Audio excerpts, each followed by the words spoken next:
ಅದಕ್ಕೆ ಹೇಗಿದ್ದವರಿಗೆ ಭಕ್ತಿಯು ವೈರಾಗ್ಯವು ಹೇಗಿದ್ದವರಿಗೆ ಪೂರ್ಣವಾಗಿ ಅದು ಉಪಯುಕ್ತವಾಗತ್ತೆ, ಯಾವ ರೀತಿ ಅವರ ದೈನಂದಿನ ಇದು ಸಹಕಾರಿ ಸಾಧನ ಅಂತ ಹೇಳ್ತಾರೆ.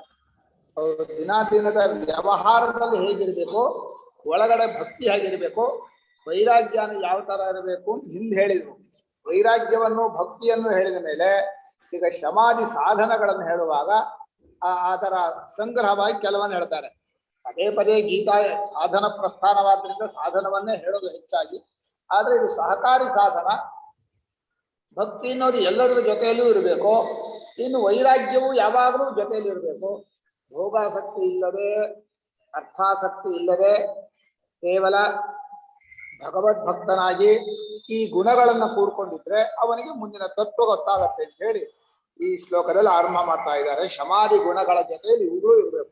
ನಿರ್ಮಾಣ ಮೋಹ ಹೇಳ್ಕೊಳ್ಳಿ ಶ್ಲೋಕನ. ನಿರ್ಮಾಣ ಮೋಹಾಜಿತ ಸಂಗದೋಷಾಃ ನಿರ್ಮಾಣ ಮೋಹಾಜಿತ ಸಂಗದೋಷಾಃ ಅಧ್ಯಾತ್ಮ ನಿತ್ಯ ವಿನಿವೃತ್ತ ಕಾಮಾಃ ಅಧ್ಯಾತ್ಮ ನಿತ್ಯ ವಿನಿವೃತ್ತ ಕಾಮಾಃ ದ್ವಂದ್ವೈರ್ವಿಮುಕ್ತ ಸುಖ ದುಃಖ ಸಂಜ್ಞೈಃ ದ್ವಂದ್ವೈರ್ವಿಮುಕ್ತ ಸುಖ ದುಃಖ ಸಂಜ್ಞೈಃ ಗಚ್ಚಂತ್ಯ ಮೂಢಾಃ ಪದಮವ್ಯಯಂ ತತ್ ಗಚ್ಚಂತ್ಯ ಮೂಢಾಃ ಪದಮವ್ಯಯಂ ತತ್ ನಿರ್ಮಾಣ ಮೋಹಾಜಿತ ಸಂಗದೋಷಾಃ ಅಧ್ಯಾತ್ಮ ನಿತ್ಯ ವಿನಿವೃತ್ತ ಕಾಮಾಃ ದ್ವಂದ್ವೈರ್ವಿಮುಕ್ತಾಃ ಸುಖ ದುಃಖ ಸಂಘೈಃ ಗಚ್ಚಂತ್ಯ ಮೂಢಾಃ ಪದಮವ್ಯಯಂ ತತ್ ನಿರ್ಮಾಣ ಮೋಹಾಃ ಜಿತ ಸಂಗದೋಷಾಃ ಅಧ್ಯಾತ್ಮ ನಿತ್ಯಾಃ ವಿನಿವೃತ್ತ ಕಾಮಾಃ ದ್ವಂದ್ವೈಃ ವಿಮುಕ್ತಾಃ ಸುಖ ದುಃಖ ಸಂಜ್ಞೈಃ ಗಚ್ಚಂತಿ ಅಮೂಢಾಃ ಪದಂ ಅವ್ಯಯಂ ತತ್.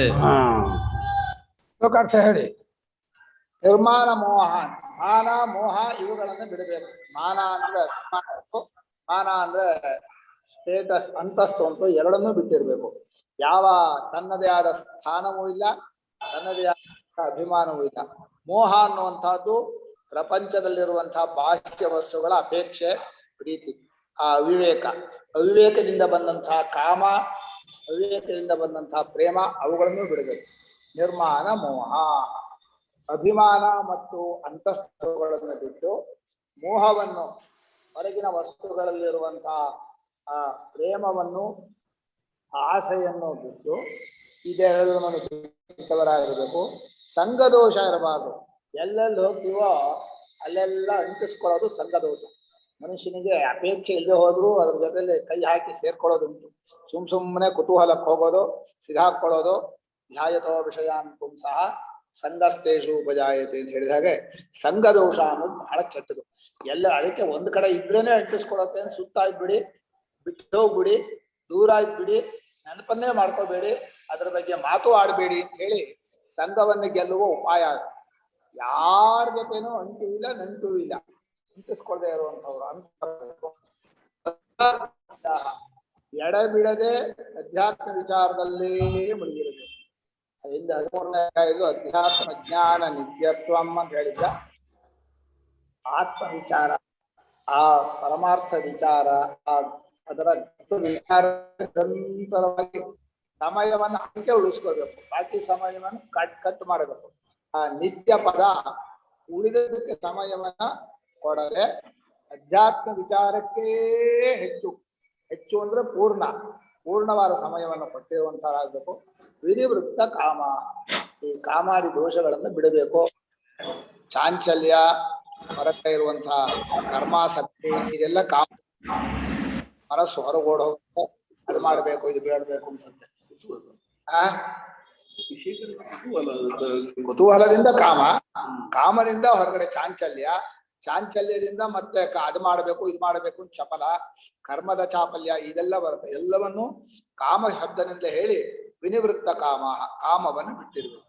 ಇನ್ನು ದ್ವಂದ್ವೈರ್ ವಿಮುಕ್ತ ಅಂದ್ರೆ ಪ್ರಕೃತಿಯಿಂದ ಬರುವಂತ ದುಃಖಗಳಿದೆಯಲ್ಲ, ಹಸಿವು, ಬಾಯಾರಿಕೆ, ಶೀತ, ಉಷ್ಣ, ಗಲಾಟೆ, ಇವುಗಳೆಲ್ಲ ಪ್ರಾಕೃತಿಕ. ಅದನ್ನ ತಡ್ಕೋಬೇಕು, ಅದಕ್ಕೇನು ಪರಿಹಾರ ಇಲ್ಲ. ಆಗಮೋಪಾಯನೋ ನಿತ್ಯಾಹ ತಾಂ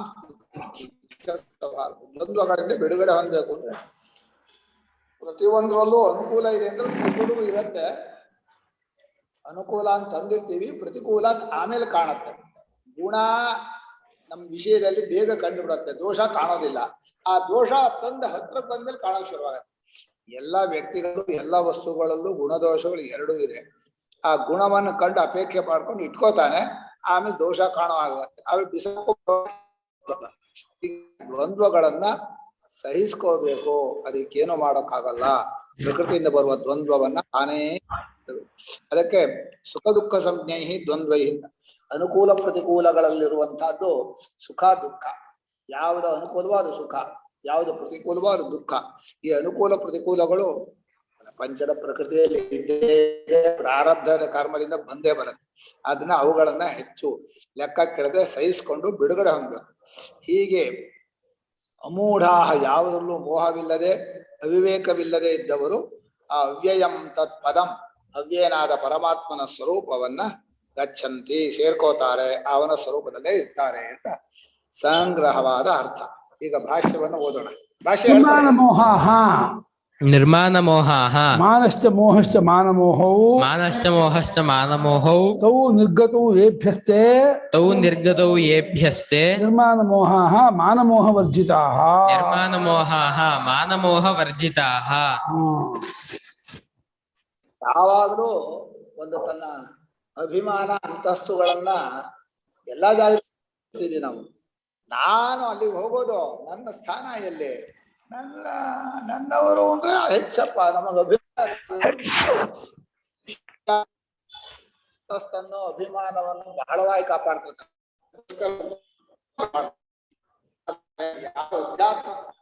ತುಂಬಾ ಕಟ್ ಆಗ್ತಾ ಇದೆ, ನೀವು ಎಲ್ಲೋ ನೋಡ್ಕೊಂಡು ಮಾತಾಡ್ತೀರಾ?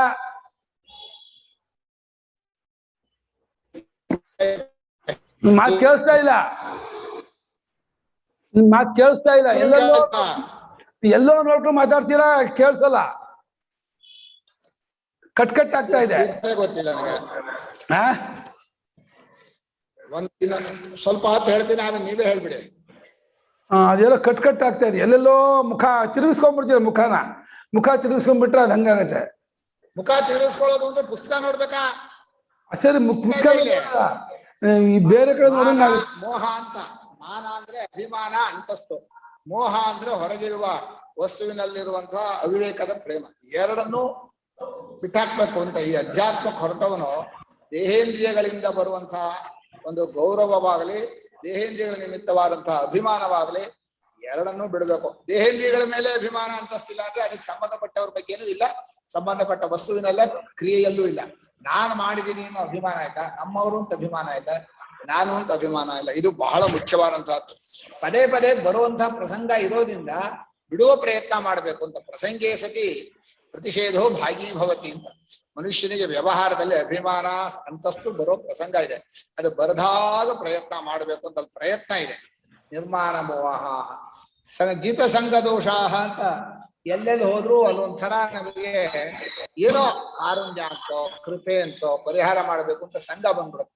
ಮನುಷ್ಯನಿಗೆ ವ್ಯಕ್ತಿ ಸಂಘ, ಆ ಕ್ರಿಯಾ ಸಂಘ ಇದೆಯಲ್ಲ, ಬಂದ್ಬಿಡುತ್ತೆ, ಅಲ್ಲಿ ಇದ್ರೆ ಬಂದ್ಬಿಡುತ್ತೆ. ನೆನೆಸ್ಕೊಂಡ್ರೆ ಬರುತ್ತೆ, ಅದು ಯೋಚನೆ ಮಾಡಿದ್ರೆ ಬರುತ್ತೆ. ಆದ್ರೆ ಸಂಘವನ್ನ ಪೂರ್ಣವಾಗಿ ಗೆಲ್ಬೇಕು. ಸಂಘ ದೋಷ ಹೌದಾ? ಸಂಘ ಏವ ದೋಷಃ ಸಂಘದೋಷಃ ಜಿತಃ ಸಂಘದೋಷಃ ಯೈಸ್ತೆ ಜಿತ ಸಂಘದೋಷಾಃ ಜಿತಃ ಸಂಘದೋಷಃ ಯೈಸ್ತೆ ಜಿತ ಸಂಘದೋಷಃ. ಎಲ್ಲೋ ನೋಡ್ತಿರ್ತೀಯ, ಓದಲ್ಲ. ಸಂಘದ ದೋಷ ಅಂತ ಹೇಳಿಲ್ಲ, ಸಂಘವೇ ದೋಷ ಅಂದ್ರು. ಸಂಘದಿಂದ ಬರುವ ದೋಷ ಬೇರೆ ಇದೆ. ಆದ್ರೆ ನಮ್ಮ ಶಂಕರರು ಸಂಘ ಅನ್ನೋದೇ ದೋಷ, ಅಂಟಿಸ್ಕೊಳ್ಳೋದೇ ದೋಷ, ಅದಕ್ಕೆ ಸೇರ್ಕೊಂಡಿರೋ ಹಾಗೆ ನಾವು ಮಾಡ್ಕೊಳ್ಳೋದೇ, ಇನ್ವಾಲ್ವ್ ಆಗೋದೇ ದೋಷ ಅಂದ್ರು. ಹೊರಗಿರ್ಬೇಕು ಅಂದ್ರೆ ಅಂಟಿಸ್ಕೋ, ನಮ್ಗೆ ಸಂಬಂಧ ಇಲ್ಲ, ನಮ್ಗೆ ಗೋಜಿಲ್ಲ, ನಮ್ಗೆ ಅದು ಬೇಕಾಗಿಲ್ಲ ಅನ್ನೋ ಹಾಗೆ ಇರ್ಬೇಕು. ಅದೇ ಸಂಘವಿಲ್ಲದೆ ಇರುವಂತಹದ್ದು. ಇದಕ್ಕೆ ನೂರಾರು ಕಾರಣಗಳಿವೆ ಸಂಘ ಬರೋದಕ್ಕೆ. ಅದನ್ನ ಯೋಚನೆ ಮಾಡೋದು, ಅದರ ಬಗ್ಗೆ ಬಹಳವಾಗಿ ಹಚ್ಚಿಸ್ಕೊಳ್ಳೋದು, ಅದನ್ನ ಸರಿ ಮಾಡ್ತೀನಿ ಅಂತ ಹೋಗೋದು, ಅದಕ್ಕೇನೋ ಒಂದು ಕಾರುಣ್ಯದಿಂದ ನಾನು ಪರಿಹಾರ ಮಾಡ್ತೀನಿ ಅಂತ ಹೋಗೋದು. ಈ ಸೌಭರಿಗೆ ಮೀನಿನ ಪರಿಹಾರ ನೋಡಿ ಸಂಘ ಬಂದ್ಬಿಡ್ತು. ಮತ್ಸ್ಯ ಪರಿವಾರ, ಮೀನಿನ ಕುಟುಂಬ ನೋಡಿ ನನಗೂ ಕುಟುಂಬ ಬೇಕು, ನನಗೂ ಮಕ್ಕಳು ಮರಿಗಳು ಬೇಕು ಅಂತ. ಹೀಗೆ ಮನುಷ್ಯನಿಗೆ ಪ್ರಪಂಚದ ಒಂದೊಂದು ವಸ್ತು ನೋಡಿದ ಕೂಡಲೇ ಸಂಘ ಬಂದ್ಬಿಡುತ್ತೆ. ಅದು ನಮಗೂ ಬೇಕು, ಆ ಥರ ಕಾರ್ ಬೇಕು, ಆ ಥರ ವಸ್ತುಗಳು ಬೇಕು, ಆ ಥರ ವ್ಯಕ್ತಿಗಳು ಬೇಕು ಅಂತ. ಇದು ಜಗತ್ತಿನ ಎಲ್ಲರಲ್ಲೂ ಇರುವಂತಹ ಅಪೇಕ್ಷೆ. ಈ ಅಪೇಕ್ಷೆಗೆ ಕಾರಣ ಸಂಘ. ಸಂಘದಿಂದ ಅಪೇಕ್ಷೆ, ಅಪೇಕ್ಷೆಯಿಂದ ಸಂಘ, ಒಂದಕ್ಕೊಂದು ಪೂರಕ. ಹೀಗೆ ಸಂಘವನ್ನ ಮನುಷ್ಯ ಎಲ್ಲಿ ಬೇಕು ಅಂದ. ಎಲ್ಲಿ ಬೇಕು ಅಂದ್ರೆ ಎಲ್ಲಿಗೆ ಹೋದ್ರು ಸಂಘ ಬರುತ್ತೆ. ನೀವು ಕಾಶಿಗೆ ಹೋದ್ರು ಎಲ್ಲಿಗೆ ಹೋದ್ರು ಅಲ್ಲಿದ್ದ ಜನ ಇರ್ತಾರೆ, ಯಾವುದೋ ಒಂದ್ ರೀತಿ ಸಂಘ ಬರುತ್ತೆ. ನಿಮ್ ಮನಸ್ಸನ್ನೇ ನಿಸ್ಸಂಗವಾಗಿ ಮಾಡ್ಕೋಬೇಕು. ಅದು ಇದ್ದ ಜಾಗದಲ್ಲಿ ಮಾಡ್ಕೋತೀರೋ ಅಥವಾ ಯೋಚನೆ ಬಿಟ್ಟು ಮಾಡ್ಕೋತೀರೋ ಅಥವಾ ದೂರ ಸರಿತೀರೋ ಅಥವಾ ಇದರಲ್ಲೇ ಮುಳುಗಿಬಿಟ್ಟು ಅದನ್ನ ಯೋಚನೆ ಮಾಡಕ್ ಪುರ್ಸತ್ತಿದೆ ಹಾಗಿರ್ತಿರೋ, ಒಟ್ಟು ಸಂಘವನ್ನೇ ಗೆಲ್ಲೋದು ಅನ್ನೋದು ಬಹಳ ಮುಖ್ಯ. ಅಂದ್ರೆ ಸಂಘ ದೋಷವನ್ನ ಗೆದ್ದವರಾಗಬೇಕು. ಇಲ್ಲಿ ಸಂಘವೇ ದೋಷ ಅಂತ ಹೇಳಿದ್ದಾರೆ ಹೊರತು ಸಂಘದಿಂದ ಬರುವ ದೋಷಗಳು ಆಮೇಲೆ. ಅಂದ್ರೆ ಜಿತ ಸಂಘ ದೋಷ. ಅಧ್ಯಾತ್ಮ ನಿತ್ಯಾಹ ನಿತ್ಯಾಹ ಅಧ್ಯಾತ್ಮ ನಿತ್ಯಾಹ ಪರಮಾತ್ಮ ಸ್ವರೂಪ ಆಲೋಚನ ನಿತ್ಯಾಹ ತತ್ಪರಾಹ. ಪರಮಾತ್ಮ ಸ್ವರೂಪಾಲೋಚನ ನಿತ್ಯಾಹ ತತ್ಪರಾಹ. ಇಲ್ಲಿ ಅಧ್ಯಾತ್ಮ ಅಂದ್ರೆ ಪರಮಾತ್ಮನ ಆತ್ಮನ ನಿಜವಾದ ಸ್ವರೂಪ, ಪರಮಾರ್ಥವಾದ ಆತ್ಮನ ಸ್ವರೂಪವನ್ನ ಆಲೋಚನೆ ಮಾಡೋದ್ರಲ್ಲೇ ಮುಳುಗಿರ್ಬೇಕು ಅಂತ. ಇದು ಸಮವನ್ನು ಬಾಕಿ ಕಡೆ ಯಾರಿಗಾದ್ರೂ ನಮಗೆ ಗೊತ್ತಾಗಲಿ ಆ ವಿಷಯ ಬೇರೆ. ಅರ್ಥವಾಗೋದಕ್ಕೆ ಟೈಮ್ ತಗೋಬಹುದು ನಮ್ಮ ಮನಸ್ಸಿನ ಸಂಸ್ಕಾರದಿಂದ. ಆದ್ರೆ ನಮ್ಮ ಪ್ರಯತ್ನ ಮಾತ್ರ ಎಡಬಿಡದೆ ಪರಮಾತ್ಮನ ಸ್ವರೂಪದಲ್ಲೇ ಚಿಂತನೆ ಮಾಡ್ತಾ ಇರಬೇಕು. ಹಾಗೆ ಚಿಂತನೆ ಮಾಡೋಕೆ ಆ ಭಕ್ತಿಯೂ ಸಹಕಾರಿ ಸಾಧನ. ಆ ಪರಮಾತ್ಮನ ಮೇಲೆ ಅಷ್ಟು ಪ್ರೇಮ ಇದ್ರೆ ಅದು ಸಹಜವಾಗಿ ಆ ಕಡೆ ಎಳೆಯತ್ತೆ. ಅಯ್ಯೋ ಕಷ್ಟ ಕಂಡ್ರಿ, ಅಷ್ಟೊತ್ತು ಮಾಡಿ ಸುಸ್ತಾಗ್ಬಿಡತ್ತೆ, ಬೇಜಾರಾಗತ್ತೆ, ತೂಕಡಿಕೆ ಬರುತ್ತೆ, ನಿದ್ದೆ ಬರುತ್ತೆ ಅಂತಂದ್ರೆ ಅದ್ರಲ್ಲಿ ಪ್ರೀತಿ ಇಲ್ಲ, ಅದು ಬೇಕಾಗಿಲ್ಲ, ಅದಕ್ಕೆ ಟೈಮ್ ಕೊಡೋಕ್ ಆಗಲ್ಲ ಅಂತ ಹಾಗ ಅನಿಸ್ಬಿಡುತ್ತೆ. ಪರಮಾತ್ಮ ಸ್ವರೂಪ ಆಲೋಚನ ಮಿಥ್ಯಾಹ. ಪರಮಾತ್ಮನ ಕಲ್ಪಿತನಲ್ಲದ ಮುಖ್ಯವಾದ ನಿಜವಾದಂತಹ ಹೊರಬದ ಆಲೋಚನಾ ಅಂದ್ರೆ ಅದರಲ್ಲಿಯೇ ಮನಸ್ಸು ಮುಳುಗಿಕೊಂಡು ಅದರ ಚಿಂತನೆ ಮಾಡೋದು ಅನ್ನೋದೇನಿದೆ ಅದರಲ್ಲಿಯೇ ಯಾವಾಗಲೂ ಇರೋದು ಅಧ್ಯಾತ್ಮ ನಿತ್ಯಾಹ. ಆತ್ಮನಿ ಇತ್ಯಧ್ಯಾತ್ಮಂ ಅಧ್ಯಾತ್ಮಂ ನಿತ್ಯಾಹ ಅಧ್ಯಾತ್ಮ ನಿತ್ಯಾಹ. ಆತ್ಮಸ್ವರೂಪದಲ್ಲಿ ನಿತ್ಯ ಶಬ್ದ ಏನು ಹೇಳುತ್ತೆ ಅಂದ್ರೆ ನಿರಂತರವಾಗಿ ಆ ಚಿಂತನೆ ಇರೋದನ್ನು ನಿತ್ಯ ಪದ ಹೇಳುತ್ತೆ. ಯಾವಾಗಲೂ ತಾನು ಯಾರು, ನನ್ನ ಸ್ವರೂಪ ಏನು, ಹೇಗಿದ್ದೀನಿ ಅನ್ನೋದನ್ನ ಚಿಂತನೆ ಮಾಡ್ತಾ ಇರುವಂಥವನಾಗಿರ್ಬೇಕು. ಇದೆಲ್ಲ ಇಂಥವರಿಗೆ ಭಗವಂತ ಸಿಗ್ತಾನೆ, ಪರಮಾತ್ಮ ಗೊತ್ತಾಗ್ತಾನೆ ಅನ್ನೋಕ್ಕೆ ವಿಶೇಷಣೆ ಕೊಡ್ತಾ ಇದ್ದಾರೆ. ಒಂದು ಅಭಿಮಾನ ಬಿಟ್ಟು ತಪ್ಪಾದಾಗಿದೆ ಪ್ರೇಮ ಇಡೋದನ್ನು ಬಿಟ್ಟು ಸಂಘದೋಷವನ್ನು ಗೆದ್ದುಕೊಂಡವರಾಗಿ ಅಧ್ಯಾತ್ಮದಲ್ಲಿ ನಿರಂತರಾಗಿದ್ದರೆ ಸುಖ ದುಃಖ ದ್ವಂದ್ವಗಳನ್ನು ಬಿಟ್ಕೊಟ್ಟು ಇದು ಮಾಡ್ತಾ ಇದ್ದವರಾದ್ರೆ ಅವನು ಮೋಹವರ್ಜಿತರಾಗಿ ಆ ಸ್ಥಾನವನ್ನು ಪಡ್ಕೊಳ್ತಾರೆ. ವಿನಿವೃತ್ತ ಕಾಮಾಹ ವಿಶೇಷತಃ ವಿನಿವೃತ್ತ ಕಾಮಾಹ ವಿಶೇಷತಃ ನಿರ್ಲೇಪೇನ ನಿವೃತ್ತಾಃ ಕಾಮಾಹ ಯೇಷಾಂತೆ ವಿನಿವೃತ್ತ ಕಾಮಾಹ. ನಿರ್ಲೇಪೇನ ನಿವೃತ್ತಾಃ ಕಾಮಾಹ ಯೇಷಾಂತೆ ವಿನಿವೃತ್ತ ಕಾಮಾಹ. ಅದು ವಿ ಅನ್ನೋ ಪದ ಇದೆಯಲ್ಲ, ವಿನಿವೃತ್ತ ಕಾಮಲ್ಲ. ವಿ ಅನ್ನೋ ಪದ ವಿಶೇಷವಾಗಿ ಅಂದ್ರೆ ವಾಸನೆ ಸಂಸ್ಕಾರವೂ ಇಲ್ಲದೇ ಇರೋ ಹಾಗೆ ಕಾಮ ಹೊಟ್ಟೋಗ್ಬೇಕು.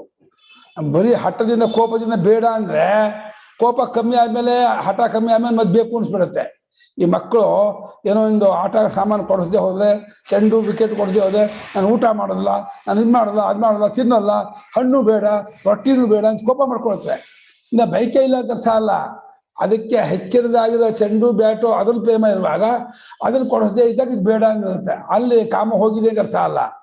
ಅದು ಇಲ್ಲಿ ವಿವೇಕದಿಂದಲೂ ಅದರಲ್ಲಿ ದೋಷವನ್ನು ಕಂಡ್ಕೊಂಡವರಾಗಿಯೂ ಆ ಪದಾರ್ಥಗಳಿರ್ತಕ್ಕಂಥ ಪ್ರೇಮವನ್ನು ಯಾರು ಬಿಟ್ಕೊಂಡಿರ್ತಾರೆ ಅವರು ವಿಶೇಷವಾಗಿ ವಾಸನೆಯೂ ಇಲ್ಲದೆ ಲೇಪವಿಲ್ಲದೆ ಕಾಮವನ್ನು ಯಾರು ಹಿಂತಿರುಗಿಸಿಕೊಂಡಿದ್ದಾರೋ, ಬೈಕೆಯನ್ನು ಯಾರು ಹಿಮ್ಮೆಟ್ಟಿಸಿಕೊಂಡಿದ್ದಾರೋ ಅವರು ವಿನಿವೃತ್ತ ಕಾಮರು ಅಂತ.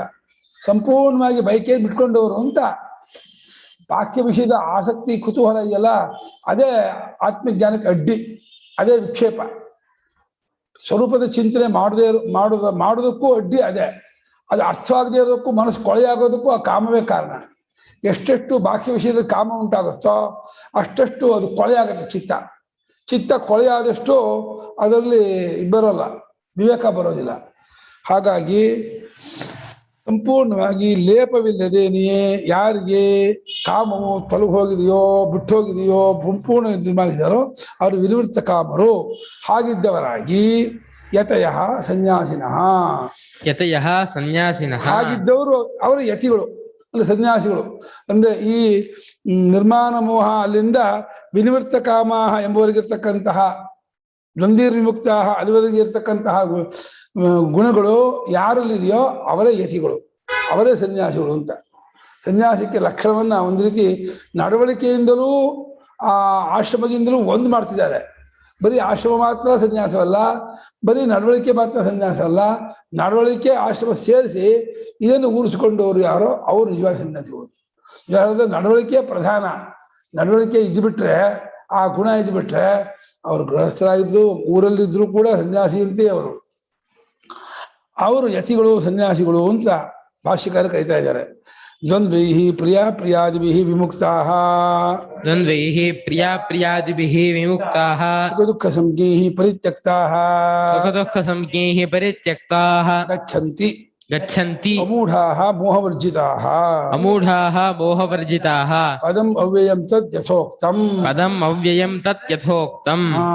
ಅವರು ದ್ವಂದ್ವೈಹಿನೇ ಪ್ರಿಯಾದಿಗಳಿಂದ, ಪ್ರಿಯ ಅಪ್ರಿಯ, ಶೀತ ಉಷ್ಣ, ರಾಗ ದ್ವೇಷ, ಹರ್ಷ ವಿಷಾದ ಅಂತ ಎರಡೆರಡಾಗಿ ಬಂದು ನಮ್ಮನ್ನ ಮುಚ್ಕೊಳ್ತಲ್ಲ, ಅಂಟ್ಕೊಳ್ತಲ್ಲ, ಅದಕ್ಕೆ ದ್ವಂದ್ವ ಅಂತ. ಪ್ರಾಕೃತಿಕವಾದ ಪ್ರಕೃತಿಯಿಂದ ಬರುವಂತಹ ಅನುಕೂಲ ಪ್ರತಿಕೂಲಗಳೇ ದ್ವಂದ್ವಗಳು. ಅನುಕೂಲ ಪ್ರತಿಕೂಲ ಎರಡರಲ್ಲೂ, ಶೀತ ಅನುಕೂಲ ಹೌದು ಪ್ರತಿಕೂಲ ಹೌದು, ಉಷ್ಣ ಅನುಕೂಲ ಹೌದು ಪ್ರತಿಕೂಲ ಹೌದು. ಬೇಸಿಗೆ ಕಾಲದಲ್ಲಿ ಉಷ್ಣ ಅನುಕೂಲ, ಚಳಿಗಾಲದಲ್ಲಿ ಉಷ್ಣ ಅನುಕೂಲ, ಶೀತ ಪ್ರತಿಕೂಲ. ಹೀಗೆ ಪ್ರಕೃತಿಯಿಂದ ಬರುವಂತಹ ಈ ದ್ವಂದ್ವಗಳೇನಿದೆ, ಈ ಪ್ರಿಯಾಪ್ರಿಯ ಮುಂತಾದ ಈ ದ್ವಂದ್ವಗಳಿಂದ ಬಿಡುಗಡೆ ಹೊಂದಿದವರು, ಇದರ ಅಂಟಿಲ್ಲದೆ ಇದ್ದವರು, ಸುಖ ದುಃಖ ಸಂಜ್ಞಾ, ಇದು ಆ ದ್ವಂದ್ವಕ್ಕೆ ಒಂದು ವಿಶೇಷ ಮಾಡ್ತಿದ್ದಾರೆ. ಎಂಥ ದ್ವಂದ್ವಗಳು ಅಂದರೆ ಪ್ರಿಯಾಪ್ರಿಯಾದಿಗಳಿಂದ ಸುಖ ದುಃಖಗಳು, ಸುಖ ದುಃಖಗಳ ದ್ವಂದ್ವಗಳು. ಈ ದ್ವಂದ್ವಗಳನ್ನು ಪೂರ್ತಿ ಬಿಟ್ಕೊಂಡವರು, ಯಾವ ರಾಗದ್ವೇಷಕ್ಕೂ ಹರ್ಷ ವಿಷಾದಕ್ಕೂ ಶೀತೋಷ್ಣಕ್ಕೂ ಸುಖ ದುಃಖಾದಿಗಳಿಗೂ ಅಂಟುಕೊಳ್ದೇನೆ ಪ್ರಾಪಂಚಿಕವಾದ ಸುಖ ದುಃಖಾದಿಗಳಿಂದ ಬಿಡುಗಡೆ ಹೊಂದಿದವರು ಯಾರಿದಾರೋ ಅವರು ಅಮೂಢ ಅಂದರೆ ಮೋಹವರ್ಜಿತರಾಗಿ, ಅಂದರೆ ತಪ್ಪಾದ ಜಾಗದಲ್ಲಿ ಇಟ್ಟ ಪ್ರೇಮವೇ ಮೋಹ, ಆ ಮೋಹವನ್ನು ಕಳ್ಕೊಂಡವರಾಗಿ. ಮೋಹ ಅಂದರೆ ಈಗ ದುರ್ಯೋಧನ ಮೇಲೆ ತಪ್ಪು ಮಾರ್ಗದಲ್ಲಿ ಇದ್ರೂ ಕೂಡ ಧೃತರಾಷ್ಟ್ರನಿಗೆ ಒಂದು ಪ್ರೀತಿ ಇತ್ತಲ್ಲ, ಅದು ಮೋಹ. ಅದು ದಶರಥನಿಗೆ ರಾಮನ ಮೇಲೆ ಇದ್ದಿದ್ದು ಮೋಹ ಅಲ್ಲ, ಅದೊಂದು ರೀತಿ ವಾತ್ಸಲ್ಯ ಪ್ರೀತಿ. ಅದು ಅಧ್ಯಾತ್ಮ ದೃಷ್ಟಿಯಿಂದ ಅದೂ ಇದೆ, ತತ್ವ ಜ್ಞಾನ ದೃಷ್ಟಿಯಿಂದ ಲೋಕದಲ್ಲಿ ರಾವಣನಿಗೆ ಸೀತೆ ಮೇಲೆ ಇದ್ದಿದ್ದು ಮೋಹ ಅಂತೀವಿ, ರಾಮನಿಗೆ ಸೀತೆ ಮೇಲೆ ಇದ್ದಿದ್ದನ್ನು ಅನ್ನೋದಾಗ ಪ್ರೀತಿ ಅಂತೀವಿ, ಅದನ್ನು ಮೋಹ ಅನ್ನೋಲ್ಲ. ಅದು ಅಧ್ಯಾತ್ಮ ದೃಷ್ಟಿಯಿಂದ ತಾನಲ್ಲದೆ ಇರೋದ್ರಲ್ಲಿ ಎಲ್ಲಿ ಪ್ರೇಮ ಇಟ್ಟರು ಅದು ಮೋಹವೇ. ಅದು ಮೋಹ ವಿವೇಕವಿಲ್ಲದೆ ತಪ್ಪಾದ ಜಾಗದಲ್ಲಿ ಇಟ್ಟ ಪ್ರೇಮವೆಲ್ಲ ಮೋಹ.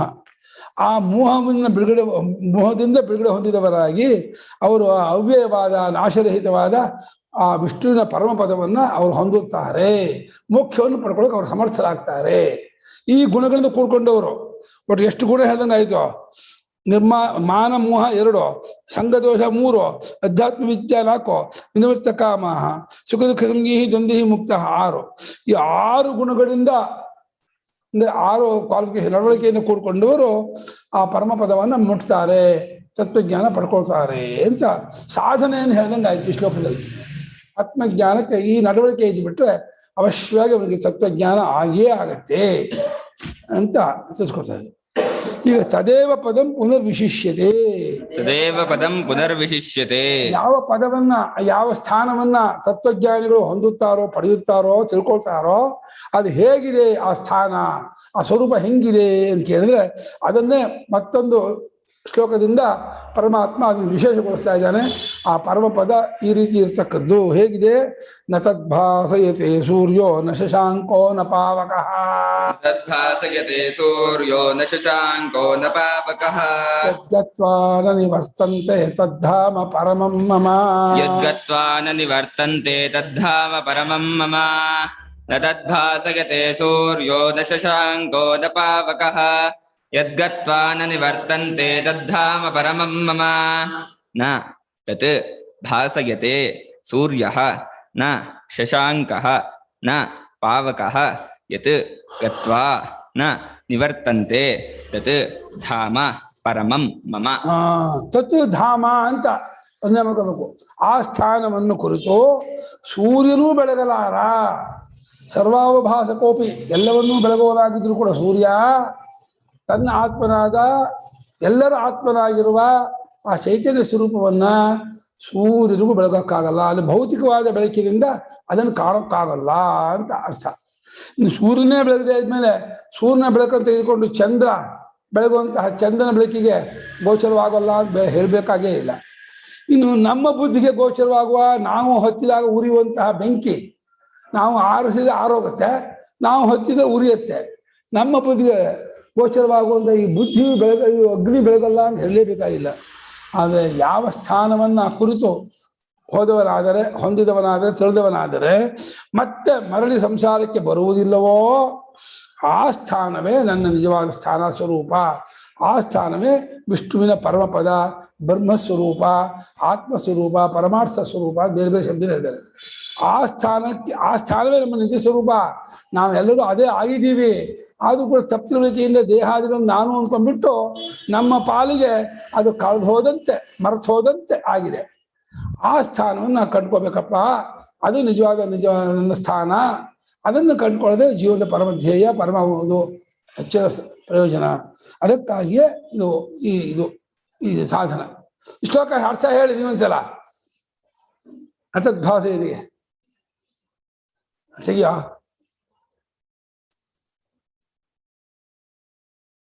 ಮ್ಯೂಟ್ ತೆಗಿತಾ ತಡೀರಿ. ಮ್ಯೂಟ್ ತೆಗ್ದಿಲ್ಲ. ಮ್ಯೂಟ್ ತಕ್ಕಿಲ್ಲ. ಮ್ಯೂಟು. ಮನುಷ್ಯನಾದವನು ಏನನ್ನಾದ್ರೂ ಇದೆ ಅಂತ ಹುಡುಕೋದಾದ್ರೆ ಸೂರ್ಯನ ಬೆಳಕಿನಲ್ಲಿ, ಚಂದ್ರನ ಬೆಳಕಿನಲ್ಲಿ, ವಿದ್ಯುತ್ ಬೆಳಕಿನಲ್ಲಿ ಹುಡುಕ್ತಾನೆ.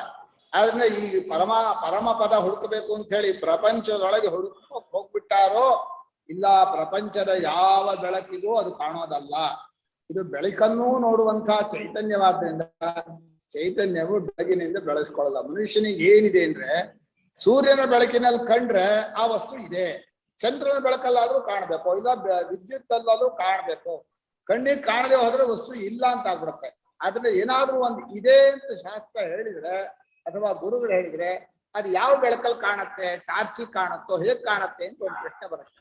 ಅದಕ್ಕೋಸ್ಕರವಾಗಿ ಈ ಪರಮಾತ್ಮನು ನಮ್ಮ ಹೃದಯದಲ್ಲಿ ಚೈತನ್ಯ ರೂಪನಾಗಿದ್ದಾನೆ. ನೀನು ಹೊರಗಡೆ ಹೋಗ್ಬೇಡ, ಹೊರಗಡೆ ಕಾಣದೇ ಇರೋದ್ರಿಂದ ಇಲ್ಲ ಅಂತೂ ತಿಳ್ಕೋಬೇಡ. ಅದು ಅದರ ಬೆಳಕಿನಿಂದಲೇ ಈ ಬೆಳಕಿಗೆ ಅಸ್ತಿತ್ವ ಬರೋದು. ಆ ಬೆಳಕೆ ಎಲ್ಲದರ ಬೆಳಕಾಗಿದೆ. ಅದರಿಂದ ಸೂರ್ಯನ ಬೆಳಕಾಗಲಿ, ಚಂದ್ರನ ಬೆಳಕಾಗಲಿ, ಯಾವ ವಿದ್ಯುತ್ತಾದಿ ಬೆಳಕಾಗಲಿ ಅದು ತಗೋದಿಲ್ಲ. ಅಂತಹ ಸ್ವರೂಪ ನನ್ನದು. ನಾನೇ ಎಲ್ಲರಿಗೂ ಬೆಳಕನ್ನು ಕೊಟ್ಟವನು. ಸೂರ್ಯನಿಗೆ ಬೆಳಗುವ ಶಕ್ತಿ, ಚಂದ್ರನಿಗೆ ಶಕ್ತಿ ಎಲ್ಲವೂ ಚೈತನ್ಯತೆ. ಹೀಗೆ ನಾವು ಹುಡುಕುವ ಕ್ರಮವನ್ನ ಹೊರಗಡೆ ನೋಡೋದು ಬೇಡ ಅನ್ನೋಕ್ಕೋಸ್ಕರ ಒಂದು, ಅದು ಇಲ್ಲ ಅಂತ ತಿಳ್ಕೊಂಡು ನಾಸ್ತಿಕರಾಗೋದು ಬೇಡ ಅಂತ ಎರಡು ಅಂಶವನ್ನ ಈ ತಪ್ಪು ತಿಳುವಳಿಕೆಯನ್ನು ಈ ಶ್ಲೋಕದಲ್ಲಿ ಕಳೆದಿದ್ದಾರೆ. ಇಲ್ವೇ ಇಲ್ಲ, ಎಲ್ಲಿದ್ದಾರೆ ದೇವರು ತೋರಿಸ್ರಿ ಅಂತಾರಲ್ಲ, ತೋರಿಸುವಂತ ವಸ್ತು ಅಲ್ವೇ ಅಲ್ಲ. ಅದು ಹೇಗಿದೆಯೋ ಹಾಗೆ ನೀವು ಅನುಭವ ತಗೋಬೇಕೇ ಹೊರತು ನಮ್ಮ ಕಣ್ಣಿಗೆ ಕಾಣ ಹಾಕಿ ತೋರಿಸ್ರಿ, ಬೇರೊಬ್ಬರನ್ನು ತೋರಿಸ್ರಿ ಅಂತಲ್ಲ. ತೋರಿಸೋದೆಲ್ಲ ಬೇಕಾದ್ರೆ ಕಲ್ಪನೆಯ ಪೂಜೆ ಮಾಡುವಂತಹ ದೇವರು ಅಥವಾ ನಂಬಿಕೆ ದೇವರನ್ನ ಹೊರಗಡೆ ಉಪಾಧಿ ಸಹಿತವಾಗಿ ತೋರಿಸ್ಬೋದು. ಆದ್ರೆ ಅದು ಪರಮಾರ್ಥ ಸ್ವರೂಪ ಅಲ್ಲ. ಪರಮಾರ್ಥ ಸ್ವರೂಪವನ್ನು ತಿಳ್ಕೊಳ್ಬೇಕೋ ಹಾಗಾದ್ರೆ ನೀವು ಅನುಭವ ರೂಪವಾದ ಚೈತನ್ಯದ ಕಡೆ ಒಳಗಡೆ ಹೋಗ್ಬೇಕು. ನೀವು ಇದಾಗೆ ಪರಮಾತ್ಮನ ತಿಳ್ಕೋಬೇಕು ಅಂದ್ರೆ ನಿಮ್ಮ ಒಳಗೆ ಹೃದಯದಲ್ಲಿ ಸಾಕ್ಷಿಯಾಗಿರುವ ಸ್ವರೂಪ ಚೈತನ್ಯ ಸ್ವರೂಪದ ಕಡೆ ನೀವು ತಿರುಗಿದ್ರೆ ಆಗತ್ತೆ. ಆ ಚೈತನ್ಯವೇ ಎಲ್ಲವನ್ನೂ ತೋರಿಸ್ತಾ ಇರೋದ್ರಿಂದ ಅದನ್ನು ಯಾವ ಬೆಳಕು ಬೆಳಗೋದಿಲ್ಲ.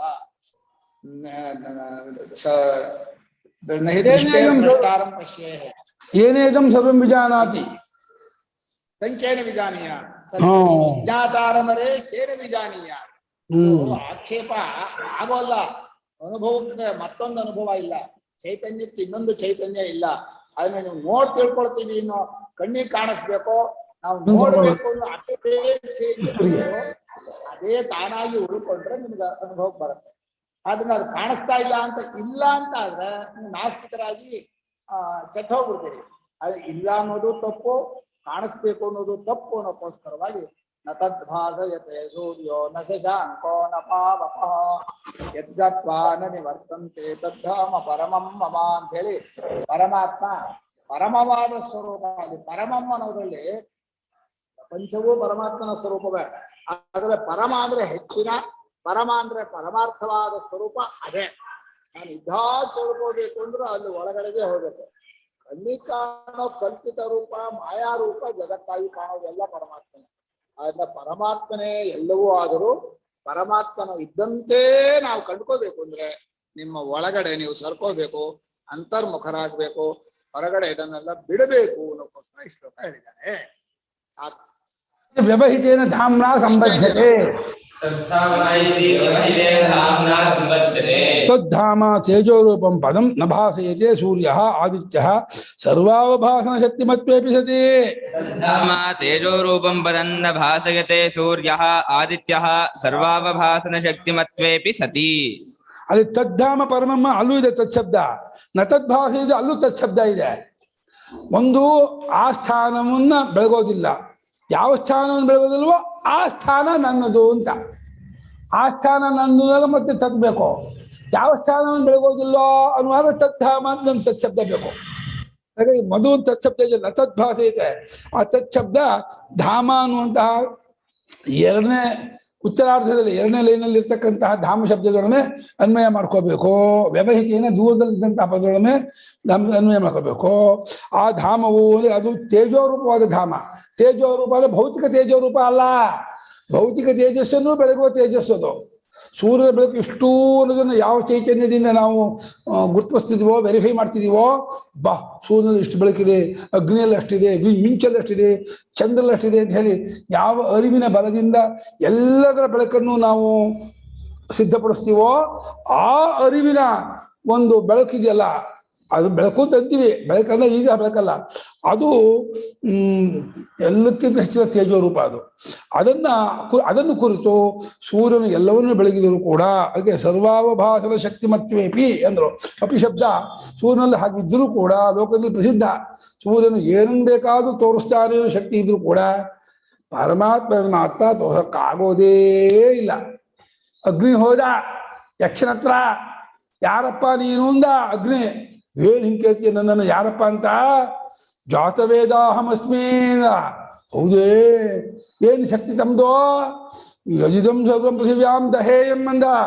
ಭಸ್ಮೀಕುರ್ಯಾಂ, ಈ ಜಗತ್ತಲ್ಲಿ ಬೂದಿ ಮಾಡ್ಬಿಡ್ತೀನಿ ಮಹಾರಾಯ, ಕಷ್ಟ ಸೃಷ್ಟಿ ಮಾಡ್ತೀನಿ, ಪ್ರಪಂಚ ಸುಟ್ಬೇಡ, ಈ ಒಂದು ಹುಲ್ಲಿಡ್ತೀನಿ, ಈ ಒಂದೊಂದು ಸುಟ್ಬಿಡು ಸಾಕು, ಇದು ಎಷ್ಟು ನಾನು ತಿಳ್ಕೊಡ್ತೀನಿ ಅಂತೇಳಿ ಹುಲ್ಲಿಟ್ಟ. ಏನ್ ಫುಲ್ ಫೋರ್ಸಿಂದ ಹೋದ್ರು ಕೂಡ ಮಾಸನೂ ಇಲ್ಲ, ಕಲ್ಲರು ಚೇಂಜ್ ಆಗಲಿಲ್ಲ. ನಾಚಿಕೆ ಆಗ್ಬಿಡ್ತು ಅಗ್ನಿಗೆ. ಅಯ್ಯೋ ಇದೇನಪ್ಪ ಇದು ಅಂತೇಳಿ ನೀನು ಯಾರೂ ಕೇಳಿಲ್ಲ, ಕೇಳಬೇಕಾಯ್ತದ, ತಪ್ಪು ಮಾಡಿಬಿಟ್ಟ. ಹಾಗಾಗಿ ನೀವು ಯಾರು ಸ್ವಾಮಿ, ನಂಗೆ ಅರ್ಥವಾಗಲಿಲ್ಲ, ನಮ್ಮದು ಅದನ್ನು ಕೇಳಿದ್ರೆ ನಾಚಿಕೆ ಆಗಿದೆ. ಅದೇ ಈಗೋ ಹೊರಟಾಗ್ಬಿಡ್ತಲ್ಲ, ಅಭಿಮಾನಕ್ಕೆ ಪೆಟ್ಟಾಗ್ಬಿಡ್ತಲ್ಲ, ಓಡೋಗ್ಬಿಡ್ತು, ವಾಪಸ್ ಹೋಯ್ತು. ಹಾಗೆ ವಾಯು ಆಯಿತು. ಇಂದ್ರನಿಗೆ ಮಾತು ಆಡಿಸ್ಲಿಲ್ಲ, ದೂರ ನೋಡಿ ಹತ್ತು ಬಿಡ ಮಾತು ಅಂತರ್ಧಾನ. ಅಂಥ ತತ್ವ ಆ ಸ್ವರೂಪ ಅದು ಎಲ್ಲವನ್ನೂ ಬೆಳಗುವನಾಗಿದ್ದು ಆದಿತ್ಯ ಈ ಆತ್ಮನನ್ನು ಮಾತ್ರ ಬೆಳಗಲಾರ. ಆದಿತ್ಯನಿಗೂ ಗೊತ್ತಾಗೋದು, ವಿಷಯವಾಗೋದಿಲ್ಲ. ತಥಾ ನಶಾಂಕ ಚಂದ್ರ, ಆದಿತ್ಯನೇ ಅಲೆಗಳ ಮೇಲೆ ಬೇರೆ ಅಲೆಗಳ ಅವಶ್ಯಕತೆ ಇಲ್ಲ. ಯಾಕೆಂದ್ರೆ ಆದಿತ್ಯನ ಬೆಳಕನ್ನು ತಗೊಂಡೆ ಚಂದ್ರ ಬೆಳಗ್ತಾ ಇರೋದು, ಸ್ವತಃ ಬೆಳಕಿನ ಸ್ವರೂಪದವನೇ ಅಲ್ಲ. ಅದು ಲೋಕದ ಹಾಗ ಈ ಒಂದು ಕೆಂಪು ಲೈಟ್ ಗೊತ್ತಾಗದೆ ಬಿಳಿ ಲೈಟ್ ಗೊತ್ತಾಗತ್ತಾ ಅಂತ. ಸೂರ್ಯನ ಲೈಟು ಕೆಂಪಂತೆ, ಚಂದ್ರನ ಲೈಟು ಬೆಳ್ಳಿಗಿರೋದು ಬೆಳಕು. ಅದಕ್ಕೂ ಗೊತ್ತಾಗಲ್ಲ, ಅದಕ್ಕೂ ಗೊತ್ತಾಗಲ್ಲ. ನ ಪಾವಕಃ ನಾಗ್ನಿರಪಿ, ಅಗ್ನಿಯು ಕೂಡ ಆತ್ಮನನ್ನು ಬೆಳಗಲಾರ, ಆತ್ಮನ ತಿಳಿಸ್ಕೊಡೋದು. ಅಗ್ನಿಯ ಬೆಳಕಿನಿಂದ ಆತ್ಮ ತಿಳ್ಕೊಳಕ್ಕಾಗಲ್ಲ. ಯದ್ಧಾಮ ವೈಷ್ಣವಂ ಪದಂ ಗತ್ವಾ ಪ್ರಾಪ್ಯ ನಿವರ್ತಂತೆ, ಯದ್ಧಾಮ ವೈಷ್ಣವಂ ಪದಂ ಗತ್ವಾ ಪ್ರಾಪ್ಯ ನಿವರ್ತಂತೆ. ಸೂರ್ಯಾದಿಹಿ ನ ಭಾಸಯತೆ, ಯಚ್ಚ ಸೂರ್ಯಾದಿಹಿ ನ ಭಾಸಯತೆ. ತದ್ಧಾಮ ಪದಂ ಪರಮಂ ಮಮ ವಿಷ್ಣೋಃ, ತದ್ಧಾಮ ಪದಂ ಪರಮಂ ಮಮ ವಿಷ್ಣೋಃ. ಯಾವ ಸ್ಥಾನವನ್ನು ಕುರಿತು ವಿಷ್ಣುವಿನ ಪರಮ ಪದವನ್ನ ವ್ಯಾಪನಶೀಲ, ವಿಷ್ಣು ಅನ್ನೋದು ವ್ಯಾಪನಶೀಲನಾಗಿರ್ತಕ್ಕಂಥವನು, ಸರ್ವಾತ್ಮನಾಗಿರ್ತಕ್ಕವನು, ಸರ್ವಕ್ಕೂ ಆಧಾರವಾಗಿ ಸರ್ವಾತೀತನಾಗಿರ್ತಕ್ಕಂತಹ ಸ್ವರೂಪ.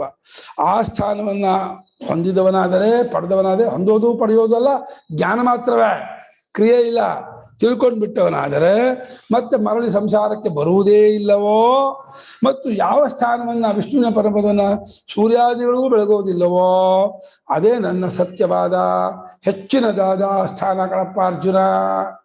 ನನ್ನ ಪರಮಂ ಪದಂ, ಪರಮಂ ಅಂದರೆ ಉತ್ಕೃಷ್ಟಂ, ಪರಮಂ ಅಂದರೆ ಸತ್ಯರೂಪಂ, ಸರ್ವೋತ್ಕೃಷ್ಟವಾದ ನಿತ್ಯವಾದ ಸತ್ಯವಾಗಿರ್ತಕ್ಕಂಥ ಸ್ಥಾನ ನನ್ನದು ಅಂತೇಳಿ ಪರಮಾತ್ಮ, ಇದು ವಿಧೇಯ, ಪರಮಾತ್ಮ ಸ್ವರೂಪವೇ ಸತ್ಯವಾಗಿರ್ತಕ್ಕದ್ದು ತಿಳಿಸೋಕ್ಕೆ ಯಾವುದಕ್ಕೂ ಗೊತ್ತಾಗೋದಿಲ್ಲ. ಅನುವಾದ ಮಾಡ್ತಾ ಇದ್ದಾರೆ ಈ ಉದ್ದೇಶ. ಅದೇ ನನ್ನ ವಿಷ್ಣುವಿನಾದ ನನ್ನ ಹೆಚ್ಚಿನ ಸ್ಥಾನ. ಯದ್ಗತ್ವ ನಿವರ್ತಂತೆ ಇತ್ಯುಕ್ತಂ. ಯದ್ಗತ್ವಾ ನ ನಿವರ್ತಂತೆ ಇತ್ಯುಕ್ತಂ. ಇದೊಂದು ವಿರೋಧ ತೋರುತ್ತಲ್ಲ ಅಂತ ಪೂರ್ವಪಕ್ಷಿ ಪ್ರಶ್ನೆ ಮಾಡ್ತಾರೆ. ಯಾಕೆಂದ್ರೆ ಯಾವುದನ್ನು ಹೋಗಿ ಸೇರಿದ ಮೇಲೆ ವಾಪಸ್ ಬರೋದಿಲ್ಲ ನೀವು ಅಂತಿದ್ದೀರಲ್ಲ, ಹೋದ್ಮೇಲೆ ಬರಲೇಬೇಕಲ್ಲ. ಯಾಕೆಂದ್ರೆ ಮುಂದೆ ಬರೀತಾರೆ, ನಾನು ಸರ್ವಾಹಿ ಗತಿ ಆಗತ್ಯಂತ, ನನು ಸರ್ವಾಹಿ ಗತಿ ಆಗತ್ಯಂತ, ಸಂಯೋಗ ವಿಪ್ರಯೋಗಾಂತಹ ಇದು ಪ್ರಸಿದ್ಧಂ. ಸಂಯೋಗ ವಿಪ್ರಯೋಗಾಂತಹ ಇತಿ ಪ್ರಸಿದ್ಧಂ. ಎಲ್ಲ ಗತಿಯು ಎಲ್ಲ ಹೋಗುವಿಕೆಯು ಬರೋದಲ್ಲೇ ಕೊನೆಗಾಣುತ್ತೆ. ಚಂದ್ರಲೋಕಕ್ಕೆ ಹೋಗಿ ಇಂದ್ರಲೋಕಕ್ಕೆ ಹೋಗಿ ಕ್ಷೀಣೆ ಪುಣ್ಯ ಮರ್ತ್ಯಲೋಕ ಮುಷಂದಿ ಉಪಾಧಿಯಿಂದ ಎಲ್ಲಿ ಹೋದರೂ ಯಾವ ಜಾಗದ ಪರ್ಮನೆಂಟ್ ಆಗಿರೋಕ್ಕಾಗಲ್ಲ. ಆ ಜಾಗವೇ ಪರ್ಮನೆಂಟ್ ಅಲ್ಲ, ನೀವು ಹೋಗೋದಿರಲಿ. ಆ ಸ್ಥಳವೇ ಪರ್ಮನೆಂಟ್ ಇಲ್ಲ, ಹೋಗುವ ವ್ಯಕ್ತಿಯೂ ಪರ್ಮನೆಂಟ್ ಇಲ್ಲ, ಶನಿಯೂ ಪರ್ಮನೆಂಟ್ ಅಲ್ಲ, ನಿತ್ಯವಲ್ಲ, ಯಾರಿಗೂ ನಿಜವಾಗಿರೋಕ್ಕಾಗಲ್ಲ. ಹೀಗೆ ಅಶ್ವಮೇಧ ಪರ್ವದಲ್ಲಿ ಎಲ್ಲ ಸಂಯೋಗವು ವಿಯೋಗದಲ್ಲಿ ಕೊನೆಗಾಣುತ್ತೆ ಅಂತ ಹೇಳ್ತಾ ಇದೆ.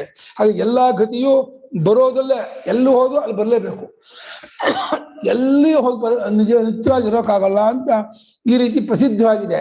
ನೀವು ಈ ವಿಷ್ಣುವಿನ ಪರಮಪದಕ್ಕೆ ಹೋದ ಮಾತ್ರ ಬರೋದಿಲ್ಲ ಅಂತ ಇದ್ದೀರಲ್ಲ, ಇದು ಸರಿಯಾಗೋದಿಲ್ವಲ್ಲ. ಇದಕ್ಕೊಂದಕ್ಕೆ ಯಾಕೆ ವಿಶೇಷ? ಎಲ್ಲ ಜಾಗವು ಸರ್ವಶಬ್ದಕ್ಕೆ ಸಂಕೋಚ ಇದ್ದೇನೆ, ಎಲ್ಲಿ ಹೋದ್ರು ವಾಪಸ್ ಬರಲೇಬೇಕು ಅಂತಿದ್ದಾಗ ಇಲ್ಲಿ ಹೋದ್ರೆ ಯಾಕೆ ವಾಪಸ್ ಬರೋಲ್ಲ? ಇಲ್ಲೂ ಹೋದದ್ದಾದ್ರೆ ಬಂದದ್ದಾಗಲೇಬೇಕು, ಬರಲೇಬೇಕು. ಇಲ್ಲ ಹೋಗಿಲ್ಲ ಅನ್ನಿ, ಇಲ್ಲ ಹೋದ ಬರಲ್ಲ ಅನ್ಬೇಡಿ, ಎರಡು ಒಂದು ಹೇಳಬೇಕು. ಎರಡು ಹೋಗ್ತಾರಂತೆ ವಾಪಸ್ ಬರೋಲ್ಲಂತೆ. ಇದೇನಿದು ವಿರುದ್ಧವಾಯ್ತಲ್ಲ, ಅದು ಹಾಗೆ ಇಲ್ವಲ್ಲ. ನಾಸ್ತಿ ಅಕೃತ ಏನೋ ಅಂತ. ಕರ್ಮದಿಂದ ಅಕೃತವಾದ ನಿತ್ಯವಾದ ಪದಾರ್ಥ ಇಲ್ಲ, ಅಕೃತ ಪದಾರ್ಥ ಯಾವುದೂ ಇಲ್ಲ ಈ ಜಗತ್ತಲ್ಲಿ, ಎಲ್ಲವೂ ಕೃತವೇ. ಅದನ್ನ ಕರ್ಮದಿಂದ ಏನಾಗಬೇಕು ಅಂತ ವಿನ್ಯಾಸ ಮಾಡಿದ್ದಾರೆ. ಹೀಗೆ ಎಲ್ಲ ಗತಿಯೂ ಬರೋದರಲ್ಲೇ ಕೊನೆಗಾಣುತ್ತೆ, ಸಂಯೋಗವಲ್ಲ ವಿಯೋಗದ ಕೊನೆಗಾಣುತ್ತೆ ಪ್ರಸಿದ್ಧವಾಗಿರುವಾಗ ಇಲ್ಲಿ ಹೋದವರು ಬರೋಲ್ಲ ಅಂತಂದ್ರೆ ಇದು ಹೊಂದೋದಿಲ್ವಲ್ಲ ಅಂತ ಪೂರ್ವಪಕ್ಷ, ಇದು ಆಕ್ಷೇಪ. ಕಥಮುಚ್ಯತೆ ತದ್ಧಾಮಗತಾನಾಂ ನಾಸ್ತಿ ನಿವೃತ್ತಿರಿತಿ. ಕಥಮುಚ್ಯತೆ ತದ್ಧಾಮಗತಾನಾಂ ನಾಸ್ತಿ ನಿವೃತ್ತಿಃ ಇತಿ. ಈಗಿರುವಾಗ ಅದ್ ಹೆಂಗ್ ಹೇಳ್ಬಿಟ್ರಿ ನೀವು, ಆಸ್ಥಾನಕ್ಕೆ ಹೋದವರಿಗೆ ಮರಳಿ ವಾಪಸ್ ಬರೋದು ಅನ್ನೋದಿಲ್ಲ ಅಂತ. ಇಲ್ಲಿ ಭಾಷ್ಯಕಾರರು ಮನಸ್ಸು ಏನ್ ಇಟ್ಕೊಂಡಿದ್ದಾರೆ ಅಂದ್ರೆ, ಇಲ್ಲಿ ಹೋಗೋದು ಅನ್ನೋದು ಜ್ಞಾನ ಮಾತ್ರವೇ ಅಂತ ತಿಳಿಸ್ಬೇಕಾಗಿದೆ. ಬ್ರಹ್ಮವಿದಾಪ್ನೋತಿ ಪರಮನಲ್ಲಿ ಬ್ರಹ್ಮವನ್ನು ಪಡ್ಕೊಂಡವನು ಹೆಚ್ಚಿನದನ್ನು ಪಡ್ಕೊಳ್ತಾನೆ ಅಂದ್ರೆ, ಬ್ರಹ್ಮವನ್ನು ಪಡ್ಕೊಳ್ಳೋದು ಅಂದ್ರೆ ಅದೇನದು? ಅಜ್ಞಾನದಿಂದ ಅಪ್ರಾಪ್ತವಾದಂತಾಗಿರುವ ಬ್ರಹ್ಮವನ್ನ ಜ್ಞಾನದಿಂದ ಪಡೆದ ಬ್ರಹ್ಮವನ್ನು ತಿಳ್ಕೊಳ್ಳೋದನ್ನೇ ಪಡ್ಕೊಳ್ತಾನೆ ಅಂತ ಹೇಳೋ ಹಾಗೇನೆ ಇಲ್ಲೂ ಜ್ಞಾನ ಮಾತ್ರ ಅಷ್ಟೇ ಕಣಪ್ಪ, ಅದು ಹೋಗೋದು ಪಡೆಯೋದು ಆಗೋದು ಅನ್ನೋದು ಬೇರೆ ಅಲ್ಲ ಅಂತ ಹೇಳಬೇಕು. ಅದಕ್ಕೋಸ್ಕರವಾಗಿ ಅದು ಸ್ಪಷ್ಟಪಡಿಸೋಕ್ಕೋಸ್ಕರವಾಗಿ ಇವನ್ನ ಆಕ್ಷೇಪಣೆ ಹಾಕ್ತಾ ಇದ್ದಾರೆ. ಇನ್ನು ಹೆಂಗೆ ಹೇಳ್ಬಿಟ್ರಿ ನೀವು, ಆ ವಿಷ್ಣುವಿನ ಪದಪದಕ್ಕೆ ಹೋದಂಥವರಿಗೆ ನಿವೃತ್ತಿ ಇಲ್ಲ ಹೊಂದೋದಿಲ್ವಲ್ಲ ಅಂತ ಕೇಳಿದ್ರೆ, ಶೃಣುತತ್ರ ಕಾರಣಂ. ಶೃಣುತತ್ರ ಕಾರಣಂ. ಅದಕ್ಕೆ ಕಾರಣ ಹೇಳ್ತೀನಿ ಕೇಳು. ಅಲ್ಲಿ ಹೋಗೋದು ಯಾವ ತರಹ ಅಂದ್ರೆ, ಈ ಕ್ರಿಯಾರೂಪವಾಗಿ ಅದು ವಿಮಾನದಿಂದ ಅಥವಾ ಅರ್ಚಿರಾದಿ ಮಾರ್ಗದಿಂದಲಾಗಲಿ ಧೂಮಾದಿ ಮಾರ್ಗದಿಂದಲಾಗಲಿ ಹೋಗೋದಲ್ಲ. ಯಾಕಂದ್ರೆ ಇಲ್ಲೇ ಇದ್ದಾನೆ, ಅವನು ಆಗ್ಬಿಟ್ಟಿದ್ದಾನೆ, ಸ್ವರೂಪವಾಗಿದ್ದಾನೆ. ಮಮೈವಾಂಶೋ ಜೀವಲೋಕೆ ಜೀವಭೂತಃ ಸನಾತನಃ. ಮಮೈವಾಂಶೋ ಜೀವಲೋಕೆ ಜೀವಭೂತಃ ಸನಾತನಃ. ಷಷ್ಠಾನೀಂದ್ರಿಯಾಣಿ ಪ್ರಕೃತಿಸ್ಥಾನಿ ಕರುಷತಿ. ಮನಶ್ಚಷ್ಟಾನೀಂದ್ರಿಯಾಣಿ ಪ್ರಕೃತಿಸ್ಥಾನಿ ಕರುಷತಿ. ಮಮೈವಾಂಶೋ ಜೀವಲೋಕೆ ಜೀವಭೂತಃ ಸನಾತನಃ. ಮನಶ್ಚಷ್ಟಾನೀಂದ್ರಿಯಾಣಿ ಪ್ರಕೃತಿಸ್ಥಾನಿ ಕರುಷತಿ. ಮಮೈವ ಅಂಶಃ ಜೀವಲೋಕೆ ಜೀವಲೋಕೆ ಜೀವಭೂತಃ ಮಮ ಏವ. ಮಮ ಏವ. ಯಾವ ಸಂಧೆ ಅದು ಗೊತ್ತಿಲ್ಲ, ಕಲ್ಸಂಧಿ ಅವೃದ್ಧಿ. ಅಂಶಃ ಜೀವಲೋಕೆ ಜೀವಭೂತಃ ಸನಾತನಃ. ಮನಃ ಷಷ್ಠಾನಿ ಇಂದ್ರಿಯಾಣಿ ಪ್ರಕೃತಿಸ್ಥಾನಿ ಕರಿಷತಿ. ಮನಶ್ಚಷ್ಟಾನಿ ಒಂದೇ ಪದ. ಪ್ರಕೃತಿ ಒಂದು ಬಿಡಿಸ್ಬಿಟ್ಯಾ? ಮನಶ್ಚಷ್ಟಾನಿ. ಮನಃ ಅಲ್ಲ, ಮನಶ್ಚಷ್ಟಾನಿ. ಅದು ಮನಶ್ಚಷ್ಟಾನಿ ಮಾಡ್ದ, ಮನಃ ಷಷ್ಠಾನಿ ಮಾಡಿ. ಮನಶ್ಚಷ್ಟಾನಿ ಒಂದೇನಾ? ಅಲ್ಲ, ಹೌದು. ಮನಃ ಷಷ್ಠಂ ಯೇಷಾಂ ತಾನೇ. ಮನಶ್ಚಷ್ಟಾನಿ ಒಂದೇ.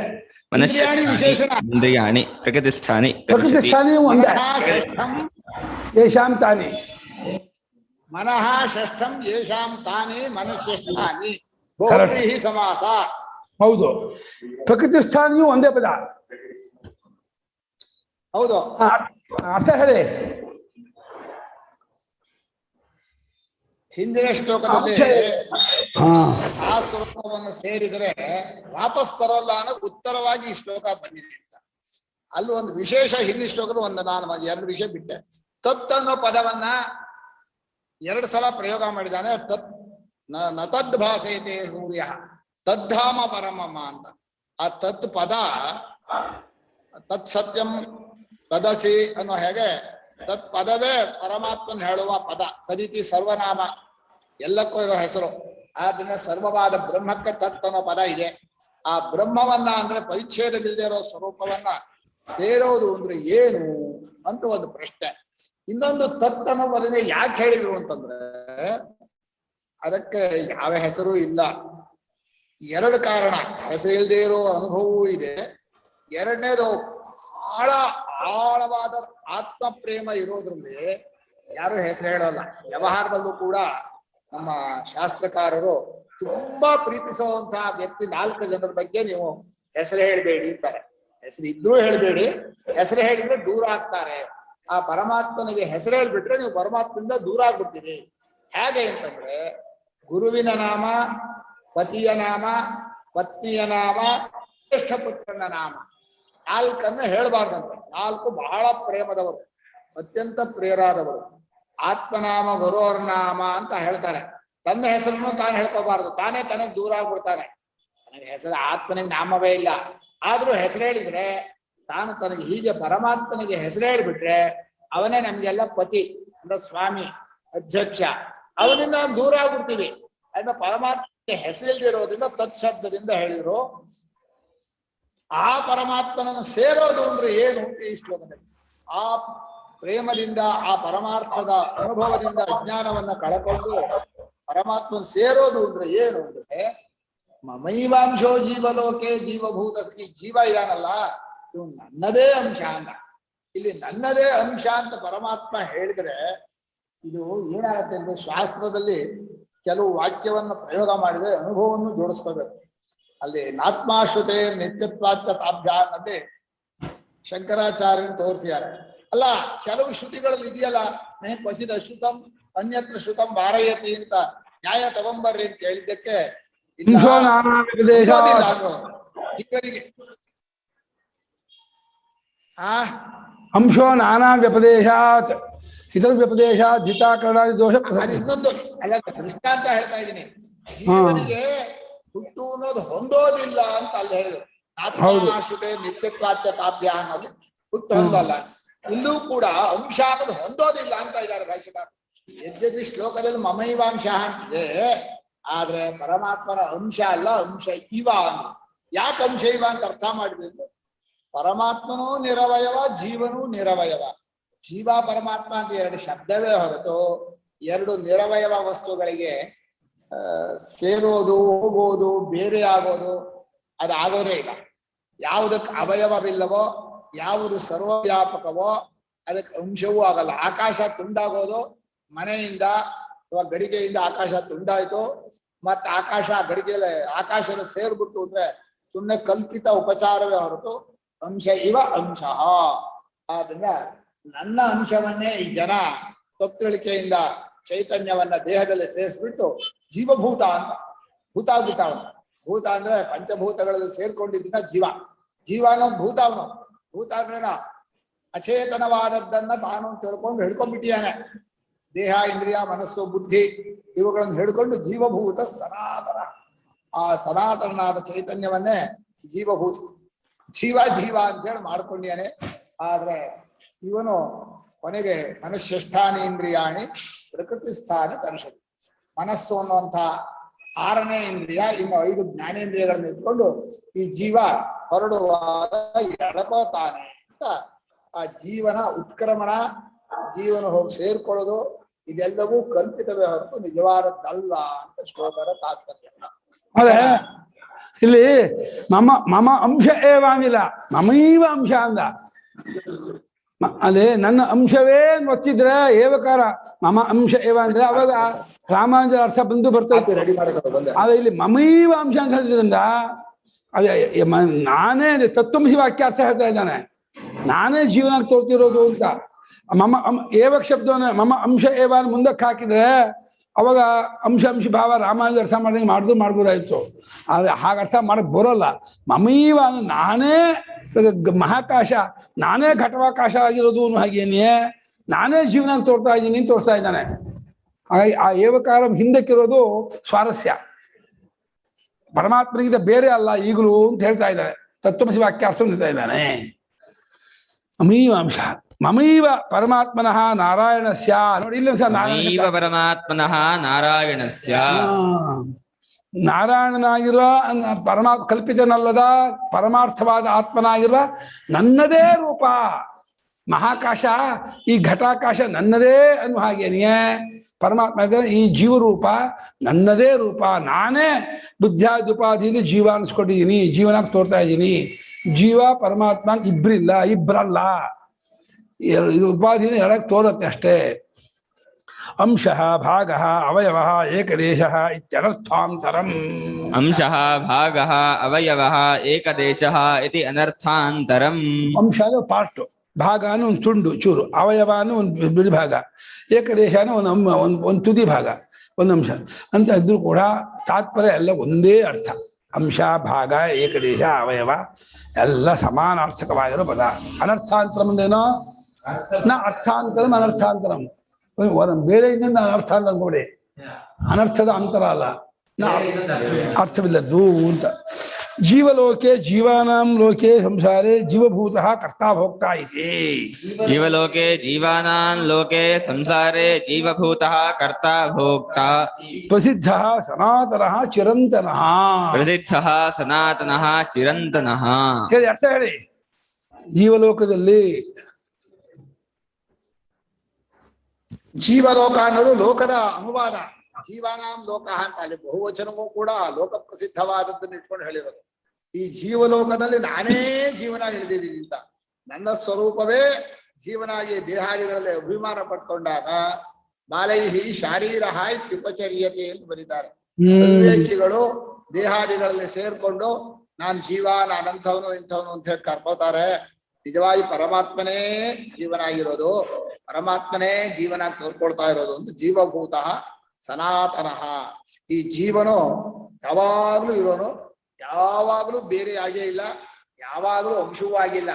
ಇಲ್ಲಿ ಅಂಶ ಅಂತ ಹೇಳಿದ್ದು ನಿಜವಾದ ಭೇದವಿಲ್ಲ, ನಾನೇ ಅದೇ ಸ್ವರೂಪ ಅನ್ನೋಕ್ಕೋಸ್ಕರವಾಗಿ ನಾನೇ ಇಲ್ಲಿ ಜೀವನಿಗಿರುವ ಕಾರ್ಪಣ್ಯ ದೈನ್ಯತೆ ಅದು ಮುಂಚೆ ಹೋಗ್ಬೇಕು. ಯಾಕಂದ್ರೆ ನನಗೆ ಏನೋ ಮಾಡೋಕ್ಕಾಗಲ್ಲ, ನಂಗೇನೋ ಅರ್ಥ ಆಗಲ್ಲ, ನನಗೆ ಶಕ್ತಿ ಇಲ್ಲ, ಇದೆಲ್ಲ ದೇಹಾದಿಗಳಿಂದ ತನ್ನ ಮೇಲೆ ಹೇರ್ಕೊಂಡಿರೋದು. ಜೀವನ ಸ್ವತಃ ಪರಮಾತ್ಮನಾದ ಮೇಲೆ ಪರಮಾತ್ಮನ ಏನು ಗುಣಗಳನ್ನು ಹೇಳ್ತೀವೋ ಅಷ್ಟು ಜೀವನ ಇದ್ದೇ ಇದೆ. ಅದನ್ನ ಕೇಳ್ತಾರೆ ಶಂಕರಾಚಾರ್ಯರು. ಅಲ್ಲರಿ ನೀವು ಪರಮಾತ್ಮನೇ ಹೇಳ್ತೀರಿ, ಪರಮಾತ್ಮನ ಗುಣ ಕಾಣೋದೇ ಇಲ್ವಲ್ಲ? ಹೀಗಿಲ್ಲ, ನಿಜವಾಗಿ ಪರಮಾತ್ಮನೇ. ಆದ್ರೆ ಇವನ್ ದೇಹಾದಿಗಳು ಸೇರ್ಕೊಂಡು ಅಯ್ಯೋ ಅದಕ್ಕೆ ಇರೋ ಅಶಕ್ತತೆ ತನಗೆ, ಆ ಬುದ್ಧಿಗೆ ಅರ್ಥವಾಗದೆ ಹೋದ್ರೆ ತಾನೇ ದಡ್ಡ, ಅದಕ್ಕೆ ದೇಹಕ್ಕೆ ರೋಗ ಬಂದ್ರೆ ನಾನೇ ರೋಗಿ, ಹೀಗೆ ದೇಹಾದಿಗಳ ಅಭಿಮಾನದಿಂದ ದೈನ್ಯತೆ ಕಾರ್ಪಣ್ಯ ಇದೆಲ್ಲ ಬಂದ್ಬಿಟ್ಟಿದೆ.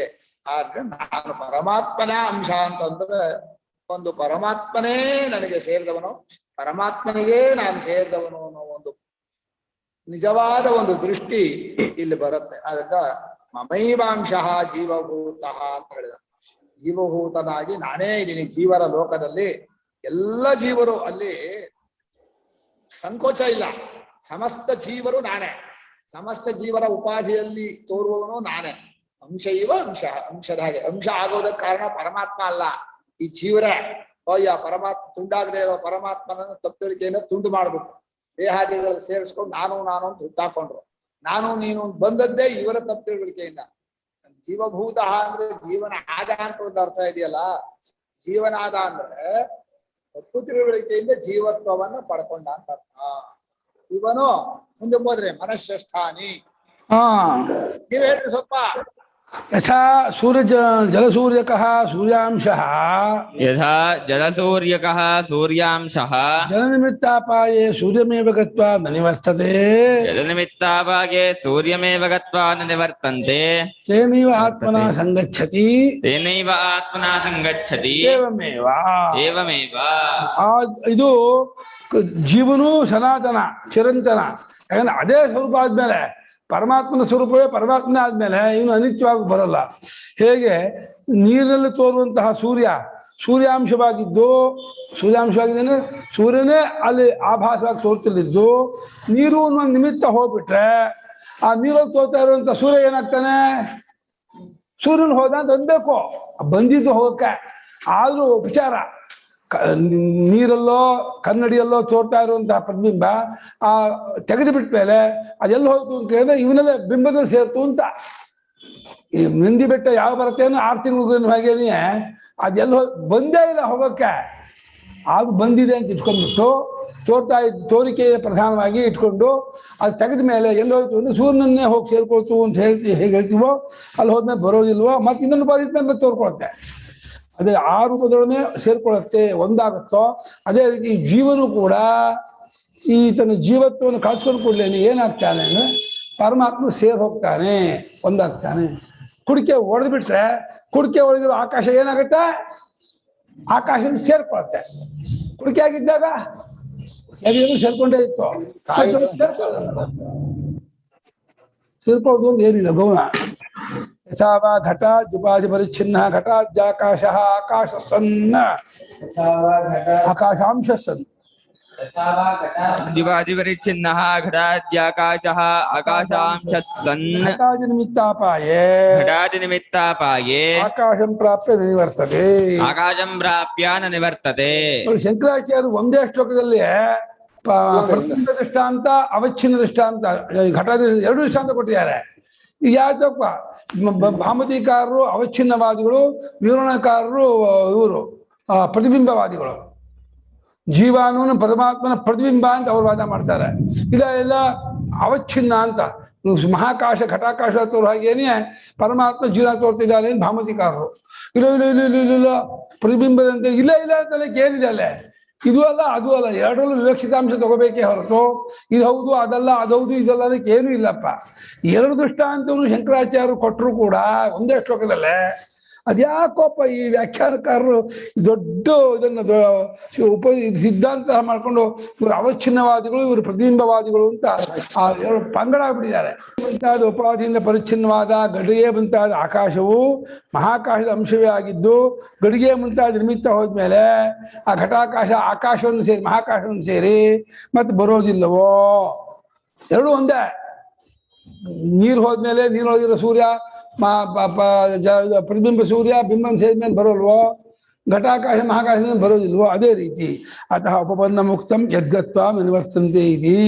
ಅತಃ ಉಪಪನ್ನಂ ಉಕ್ತಂ ಯದ್ಗತ್ವಾ ನಿವರ್ತಂತೆ ಇತಿ. ಅದರಿಂದ ಹೇಳಿ ಸರಿಯಾಗಿದೆ. ಯಾವುದನ್ನು ಹೋಗಿ ಸೇರಿದ ಮೇಲೆ ಮರಳಿ ಬರುವುದಿಲ್ಲವೋ ಅಂತ. ಹೋಗಿ ಸೇರಿದ ಮೇಲೆ ಅಂದಮೇಲೆ ಅದೇ ಆದ್ಮೇಲೆ ಇಲ್ಲಿ ಹೋಗೋದು ಸೇರೋದು ಅನ್ನೋದು ಜ್ಞಾನಾಜ್ಞಾನವೇ ಹೊರತು ಕ್ರಿಯಾಕ್ರಿಯೆಗಳಿಲ್ಲ. ತಪ್ಪುಳಿಕೆಯಿಂದ ಬಂದಿದೆ ಬೇರೆ ಆಗಿದೆ ಅಂತ ತೋರ್ತಾ ಇದೆ. ತಪ್ಪುಳಿಕೆ ಬಿಟ್ಕೊಂಡು ಕೂಡಲೇ ಪರಮಾತ್ಮನೇ ಅದೇ ಆಗಿದ್ದೀನಿ. ಈಗ ಹೋಗೋದು ಬರೋದು ಏನೂ ಇಲ್ಲ. ಅದರಿಂದ ಯಾವುದನ್ನು ಹೋಗಿ ಸೇರಿದ್ರೆ ಗತ್ವ ಅಂದ್ರೆ ಅವಗತ್ವ ಅಂತ ಅರ್ಥ, ಅವಗಮ್ಯ ಅಂತ ಅರ್ಥ. ಗಮ್ಧಾತುವಿಗೆ ಜ್ಞಾನಾರ್ಥವೂ ಇದೆ. ಜ್ಞಾನಾರ್ಥವು ಇರೋದ್ರಿಂದ ಗತ್ವ ಅಂದ್ರೆ ಅವಗಮ್ಯ. ಯಾವುದನ್ನು ಕಂಡುಕೊಂಡರೆ ಮತ್ತೆ ಸಂಸಾರಕ್ಕೆ ಮರಳಿ ಬರುವುದಿಲ್ಲವೋ ಅಂತ. ಈಗ ಸಂಸಾರ ಇದೆ ಆದ್ಮೇಲೆ ಯಾವಾಗೂ ಇದೇ ಸಂಸಾರವನ್ನು ಕಂಡ್ಕೊಂಡ್ಬಿಟ್ಟು ಸಂಸಾರ ಇಲ್ಲ ಅಂತ ತಿಳ್ಕೊಳ್ಳೋದೇ ಹೊರತು ಸಂಸಾರ ಇರೋ ಸಂಸಾರ ಹೋಗತ್ತೆ ಅಂತ ಅರ್ಥ ಅಲ್ಲ. ಅಥವಾ ಇಲ್ಲದೇ ಇರೋ ಸಂಸಾರ ಸ್ಥಾನಕ್ಕೆ ಹೋಗ್ತಾನೆ ಅಂತ ಅರ್ಥ ಅಲ್ಲ. ಯಾವುದೋ ಜಾಗದ ಸಂಸಾರ ಇಲ್ಲ ಅಲ್ಲಿ ಹೋಗ್ತಾನೆ ಅಂತ ಅರ್ಥ ಅಲ್ಲ. ಇಲ್ಲಿ ಸಂಸಾರ ಬಂದ್ಬಿಟ್ಟಿದೆ ಇದನ್ನು ನಿಜ ಕಳ್ಕೋಬೇಕು ಅಂತ ಅರ್ಥ ಇಲ್ಲ. ಅವಿದ್ಯಾ ಮಾತ್ರವೇ ಹೋಗೋದು, ಹೋಗದೆ ಇರೋದು ಅಷ್ಟೇ. ಅವಿದ್ಯಾ ಕಳ್ಕೊಂಡ್ಕೊಳ್ಳೇನೆ ಆಗ್ತಾನೆ. ಸಾಕ? ಇನ್ನೊಂದು ನಿಮಿಷ ಇದೆ, ಓದೋಣ. ನನು ನಿರವಯವಸ್ಯ ಪರಮಾತ್ಮನಃ ಕುತೋ ಅವಯವಃ ಏಕದೇಶಃ ಅಂಶಃ ಇತಿ. ನನು ನಿರವಯವಸ್ಯ ಪರಮಾತ್ಮನಃ ಕುತೋ ಅವಯವಃ ಏಕದೇಶಃ ಅಂಶಃ ಇತಿ. ಅದಕ್ಕೆ ಮಮೈವ ಅಂಶ, ನನ್ನದೇ ಅಂಶ ಹೆಂಗೆ ಹೇಳ್ಬಿಟ್ಟ ಪರಮಾತ್ಮ. ಅವಯವೇ ಇರುವ ಪರಮಾತ್ಮನಿಗೆ ಅಂಶ ಬರೋಲ್ವಲ್ಲ. ಆಕಾಶಕ್ಕೆ ಹೇಗೆ ಅಂಶ ಬರೋಲ್ವೋ ಪರಮಾತ್ಮನಿಗೂ ಅಂಶ ಬರೋಲ್ವಲ್ಲ. ಆ ಏಕದೇಶ ಅಂಶ ಅವಯವ ಭಾಗ ಅಂತ ಹೇಗೆ ಬರುತ್ತೆ? ಇದು ಹೊಂದಲ್ವಲ್ಲ. ಸಾವಯವತ್ವೇಷು ವಿನಾಶ ಪ್ರಸಂಗ ಅವಯವ ಅವಯವ ವಿಭಾಗಾತ್. ಸಾವಯವತ್ವೇಷ ವಿನಾಶ ಪ್ರಸಂಗ ಅವಯವ ವಿಭಾಗಾತ್. ಅವಯವ ಇದೆ, ಅಂಶ ಹೌದು, ಬಂದಿದೆ, ತುಂಡಾಗಿದೆ ಅಂತ ಒಪ್ಕೊಂಡ್ರೆ ಅದು ವಿನಾಶವಾಗುವ ಪ್ರಸಂಗ ಬರುತ್ತೆ. ಸಂದರ್ಭ ಬರುತ್ತೆ.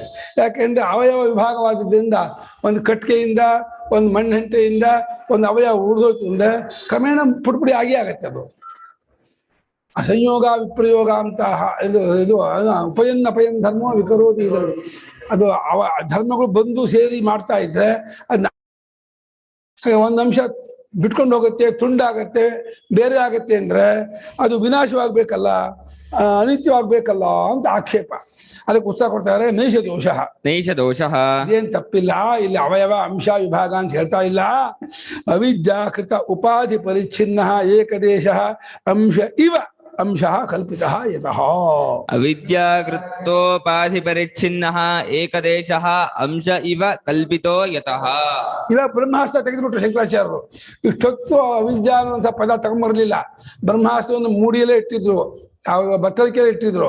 ಯಾವಾಗ ಕತ್ತಿಗೆ ಬಂದ್ಬಿಟ್ಟ ಪೂರ್ವಪಕ್ಷೆ ತೆಗೆದ್ರು ಬ್ರಹ್ಮಾಸ್ತ್ರವನ್ನ, ತೆಗೆದು ಹೊಡಿತೀನಿ ಅಂತ ಹೇಳ್ಬಿಟ್ಟು ಅವಿದ್ಯೆಯಿಂದಾಗಿರುವ ಉಪಾಧಿಯಿಂದಾದ ಪರಿಚ್ಛಿನ್ನವನ್ನ ಇಟ್ಕೊಂಡು ಏಕದೇಶ ಅಂಶ ಭಾಗ ಅವಯವ ಅಂತ ಕಲ್ಪನೆ ಮಾಡಿದ್ವಿ ಹೊರತು ವಾಸ್ತವಿಕವಾಗಿ ಅಂಶ ಭಾಗ ಅವಯವ ಏಕದೇಶ ಏನೂ ಇಲ್ಲ. ತಪ್ಪುಳಿಕೆಯಿಂದ ಉಪಾಧಿಯನ್ನು ಇಟ್ಕೊಂಡು ಆ ತಪ್ಪುಳಿಕೆಯಿಂದ ತೋರಿಸುವ ಉಪಾಧಿಯ ಪರಿಚ್ಛಿನ್ನತೆಯನ್ನು ಅನುವಾದ ಮಾಡಿಕೊಂಡು ಅಂಶ ಭಾಗ ಏಕದೇಶ ಅವಯವ ಅಂತಿದೀವಿ ಹೊರತು ವಾಸ್ತವಿಕವಾಗಿ ಇದೆಲ್ಲ ಏನೂ ಇಲ್ಲ. ದರ್ಶಿತಶ್ಚಾಯಮರ್ಥ ಕ್ಷೇತ್ರಾಧ್ಯಾಯ ವಿಸ್ತರಶಃ. ದರ್ಶಿತಶ್ಚ ಅಯಮರ್ಥಃ ಕ್ಷೇತ್ರಾಧ್ಯಾಯ ವಿಸ್ತರಶಃ. ಕ್ಷೇತ್ರಜ್ಞಂಚಾಪಿ ಮಾಂ ವಿದ್ಧಿ ಎನ್ನುವ ಶ್ಲೋಕಕ್ಕೆ ಅರ್ಥ ಹೇಳುವಾಗ, ಎರಡನೇ ಶ್ಲೋಕಕ್ಕೆ ವ್ಯಾಖ್ಯಾನ ಮಾಡುವಾಗ ನಾವು ವಿಸ್ತಾರವಾಗಿ ಈ ಜೀವ ಪರಮಾತ್ಮ ಅನ್ನೋದು ಅದೇ ಒಂದೇ ಉಪಾಧಿಯಿಂದ ಜೀವನಾಗಿ ಕ್ಷೇತ್ರಜ್ಞನಾಗಿ ಸಂಸಾರ ಕಾಣ್ತಾನೆ. ಉಪಾಧಿ ಬಿಟ್ಟರೆ ಅವನೇ ಪರಮಾತ್ಮ ಅನ್ನುವಂಥ ವಿಚಾರವನ್ನು ದೀರ್ಘವಾಗಿ ನಾವು ಚರ್ಚೆ ಮಾಡಿ ತೋರಿಸ್ಕೊಟ್ಟಿದ್ದೀವಿ. ಮತ್ತೆ ಮಾತಾಡೋ ಚರ್ಚೆ ಮಾಡೋದಿಲ್ಲ, ಅಲ್ಲಿ ಮತ್ತೆ ನೋಡ್ಕೊಳ್ಬೇಕಾದ್ರೆ ಏನ್ಬಿಟ್ರು. ಸಚ ಜೀವ ಮದಂಶತ್ವೇನ ಕಲ್ಪಿತಃ ಕಥಂ ಸಂಸರತಿ ಉತ್ಕ್ರಾಮತಿ ಚಾಯಿತಿ ಉಚ್ಯತೆ. ಸಚ ಜೀವ ಮದಂಶತ್ವೇನ ಕಲ್ಪಿತಃ ಕಥಂ ಸಂಸರತಿ ಉತ್ಕ್ರಮತಿ ಚ ಇತಿ. ನನ್ನ ಅಂಶವಾಗಿ ಕಲ್ಪಿಸಲ್ಪಟ್ಟಂತಹ ಜೀವ ನನ್ನ ಅಂಶವಾಗಿದ್ದಾನೆ, ನನ್ನ ಒಂದು ಏಕದೇಶವಾಗಿದ್ದಾನೆ ಅಂತ ಹೇಳಿ ಈ ರೀತಿ ಕಲ್ಪಿಸಲ್ಪಟ್ಟಂತಹ ಜೀವ ಸಂಸಾರವನ್ನು ಹೊಂದ್ತಾನೆ, ದೇಹ ಬಿಟ್ಟು ಹೋಗ್ತಾನೆ, ಜನ್ಮಾಂತರಕ್ಕೆ ಲೋಕಾಂತರಕ್ಕೆ ಹೋಗ್ತಾನೆ ಅಂತ ಈ ರೀತಿ ಎಲ್ಲ ಹೇಳ್ತಿರಲ್ಲ. ಇದು ಹೆಂಗೆ ಹೋಗ್ತಾನೆ, ಹೋಗಕ್ಕೆ ಹೇಗಾಗತ್ತೆ ಅವನಿಗೆ ಅಂತ ಪ್ರಶ್ನೆ ಮಾಡಿದ್ರೆ ಅದಕ್ಕೆ ಭಗವಂತನೇ ಉತ್ತರ ಕೊಡ್ತಾನೆ. ಮನಶ್ರೇಷ್ಠಾನಿ ಇಂದ್ರಿಯಾಣಿ ಶ್ರೋತ್ರಾದೀನಿ. ಮನಶ್ರೇಷ್ಠಾನಿ ಇಂದ್ರಿಯಾಣಿ ಶ್ರೋತ್ರಾದೀನಿ. ಪ್ರಕೃತಿಸ್ಥಾನಿ ಸ್ವಸ್ಥಾನೆ ಕರ್ಣಶಷ್ಕುಲ್ಯಾದೌ. ಸ್ವಸ್ಥಾನೆ ಕರ್ಣಶಷ್ಕುಲ್ಯಾದೌ. ಪ್ರಕೃತೌ ಸ್ಥಿತಾನಿ ಕರ್ಷತಿ ಆಕರ್ಷತಿ. ಪ್ರಕೃತೌ ಸ್ಥಿತಾನಿ ಕರ್ಷತಿ ಆಕರ್ಷತಿ. ಮನಸ್ಸನ್ನೇ ಆರನೆಯಾಗಿ ಇಟ್ಕೊಂಡಂತಹ ಇಂದ್ರಿಯಗಳಿದೆಯಲ್ಲ, ಶ್ರೋತ್ರಾದಿ ಪಂಚ ಇಂದ್ರಿಯಗಳು, ಮನಸ್ಸೊಂದು 6. ಈ ತಮ್ಮ ಜಾಗದಲ್ಲಿ ಪ್ರಕೃತಿ ಸ್ಥಾನ, ಪ್ರಕೃತಿನ ತಮ್ಮ ಜಾಗದಿಂದ ಆ ಗೋಳಕ ಕರ್ಣಶಷ್ಕುಲಿ, ಕಿವಿಯ ಗೋಳಕ, ಕಣ್ಣಿನ ಗೋಳಕ, ಆಯಾಯ ಜಾಗದಲ್ಲಿರ್ತಕ್ಕಂಥ ಇಂದ್ರಿಯಗಳನ್ನೆಲ್ಲ ಎಳ್ಕೊಳ್ತಾನೆ. ಪ್ರಾಣ ಉತ್ಕ್ರಾಂತವಾಗುವಾಗ ಅದೆಲ್ಲವನ್ನು ತಸ್ಯ ಪುರುಷಸ್ಯ ವಾಗಪ್ಯೇತಿ ವಾಚಂ ಪ್ರಾಣ ಅಲ್ಲ ಮನ ಪ್ರಾಣಸ್ಥಿತಿ ತೇಜ ಪರಸ್ಯಾಂ ದೇವತಾಯಾಮ್ ಅಂತ ಇದರಲ್ಲಿ ಛಾಂದೋಗ್ಯದಲ್ಲಿ ಬರುತ್ತೆ. ಆ ಉತ್ಕ್ರಾಂತಿ ಆಗುವಾಗ ವಾಕು ಉಪಸಂಹಾರವಾಗತ್ತೆ. ಆಮೇಲೆ ವಾಕು ಇಂದ್ರಿಯಕ್ಕೆಲ್ಲ ಉಪಲಕ್ಷಣ. ವಾಕು ಮನಸ್ಸಲ್ಲಿ ಉಪಸಂಹಾರವಾಗತ್ತೆ, ಮನಸ್ಸು ಪ್ರಾಣ ಸೇರುತ್ತೆ, ಪ್ರಾಣ ತೇಜಸ್ಸಲ್ಲಿ, ತೇಜಸ್ಸು ಪರದೇವತೆಯಲ್ಲಿ ಈ ರೀತಿ ಒಂದಾಗತ್ತೆ ಅಂಥೇಳಿ ಈ ರೀತಿ ಉತ್ಕ್ರಾಂತಿ ವಿಚಾರವನ್ನ ಅಲ್ಲಿ ವಿಸ್ತಾರವಾಗಿ ಹೇಳಿದ್ದಾರೆ. ಅದನ್ನೇ ಪ್ರಾಣ ತನ್ನ ಬದುಕಿರುವಾಗ ತನ್ನ ಅಂಶವನ್ನು ಎಲ್ಲ ಜಾಗದಲ್ಲೂ ಇಟ್ಟಿದ್ನಲ್ಲ, ಅದನ್ನು ಉತ್ಕ್ರಾಂತಿ ಆಗುವಾಗ ಎಲ್ಲವನ್ನು ಎಂಡಿಂಗ್ ಮಾಡ್ಕೊತಾನೆ, ಎಲ್ಲವನ್ನು ವಿಡ್ರಾ ಮಾಡ್ಕೊತಾನೆ, ಎಳ್ಕೊತಾನೆ. ಒಳಗೆ ಎಳ್ಕೊಳ್ಳುವಾಗ ಮರ್ಮಸ್ಥ ಉತ್ಕೃತ್ಯಮಾನೇಶು ಮುಚ್ಯಮಾನೇಶು ಸಂಧಿಷು. ಏನ್ ಕಷ್ಟ ಅಂತಂದ್ರೆ ಆ ಕುಂಭೀಪಾಕ ನರಕದಲ್ಲಾಗೋ ಕಷ್ಟವೂ ಏನೂ ಅಲ್ಲವಂತೆ. ಎಲ್ಲಾ ಸಂಧಿಗಳು ಜಾಯಿಂಟಲ್ಲೂ ಇಟ್ಕೊಂಡಿದ್ನಲ್ಲ ಪ್ರಾಣ ತನ್ನ ಅಂಶವನ್ನ, ಅದೆಲ್ಲವನ್ನು ಎಳ್ಕೊಳ್ತಾನಂತೆ ಪ್ರಾಣೋತ್ಕವಾಗ. ಆ ಎಳ್ಕೊಳ್ಳುವಾಗ ಬೊಬ್ಬೆ ಹೊಡೆದಂಗಾಗತ್ತೆ, ಭಯಂಕರ ನೋವು. ಆ ಸೂಜಿ ದಾರ ಹಾಕಿ ಆ ನರ ಎಳ್ಕೊಂಡಂಗಾಗತ್ತೆ, ಅಷ್ಟು ವೇದನೆ ಆಗುತ್ತೆ. ಕಷ್ಟ. ಯಪ್ಪ ಅಮ್ಮ ಅಯ್ಯೋ ಬದ್ದಾಡ್ತಾ ಸಾಯ್ತಾನೆ. ಸತ್ತು ಹೋದ್ಮೇಲೆ ಜನ್ಮಾಂತಕ್ಕೆ ಹೋಗ್ತಾರೆ, ಲೋಕಾಂತಕ್ಕೆ ಹೋಗ್ತಾರೆ. ಯಥಾ ಕರ್ಮ ಯಥಾಶ್ರುತ, ಕರ್ಮ ಹೇಗಿದೆಯೋ ಭಾವನೆ ಹೇಗಿದೆಯೋ ಅದು ತಕ್ಕ ಹಾಗೆ ಜನ್ಮಾಂತಕ್ಕೆ ಲೋಕಾಂತಕ್ಕೆ ಹೋಗ್ತಾನೆ. ಹೋಗೋಕೆ ಮುಂಚೆ ಎಳ್ಕೊಳ್ತಾನೆ, ಕರುಷ ಎಳ್ಕೊಳ್ತಾನೆ ಅಂತ ಹೇಳ್ತಾ ಇದೆ. ಸಾಕು, ನಾಳೆ ಮುಂದಕ್ಕೆ ಹೋಗೋಣ.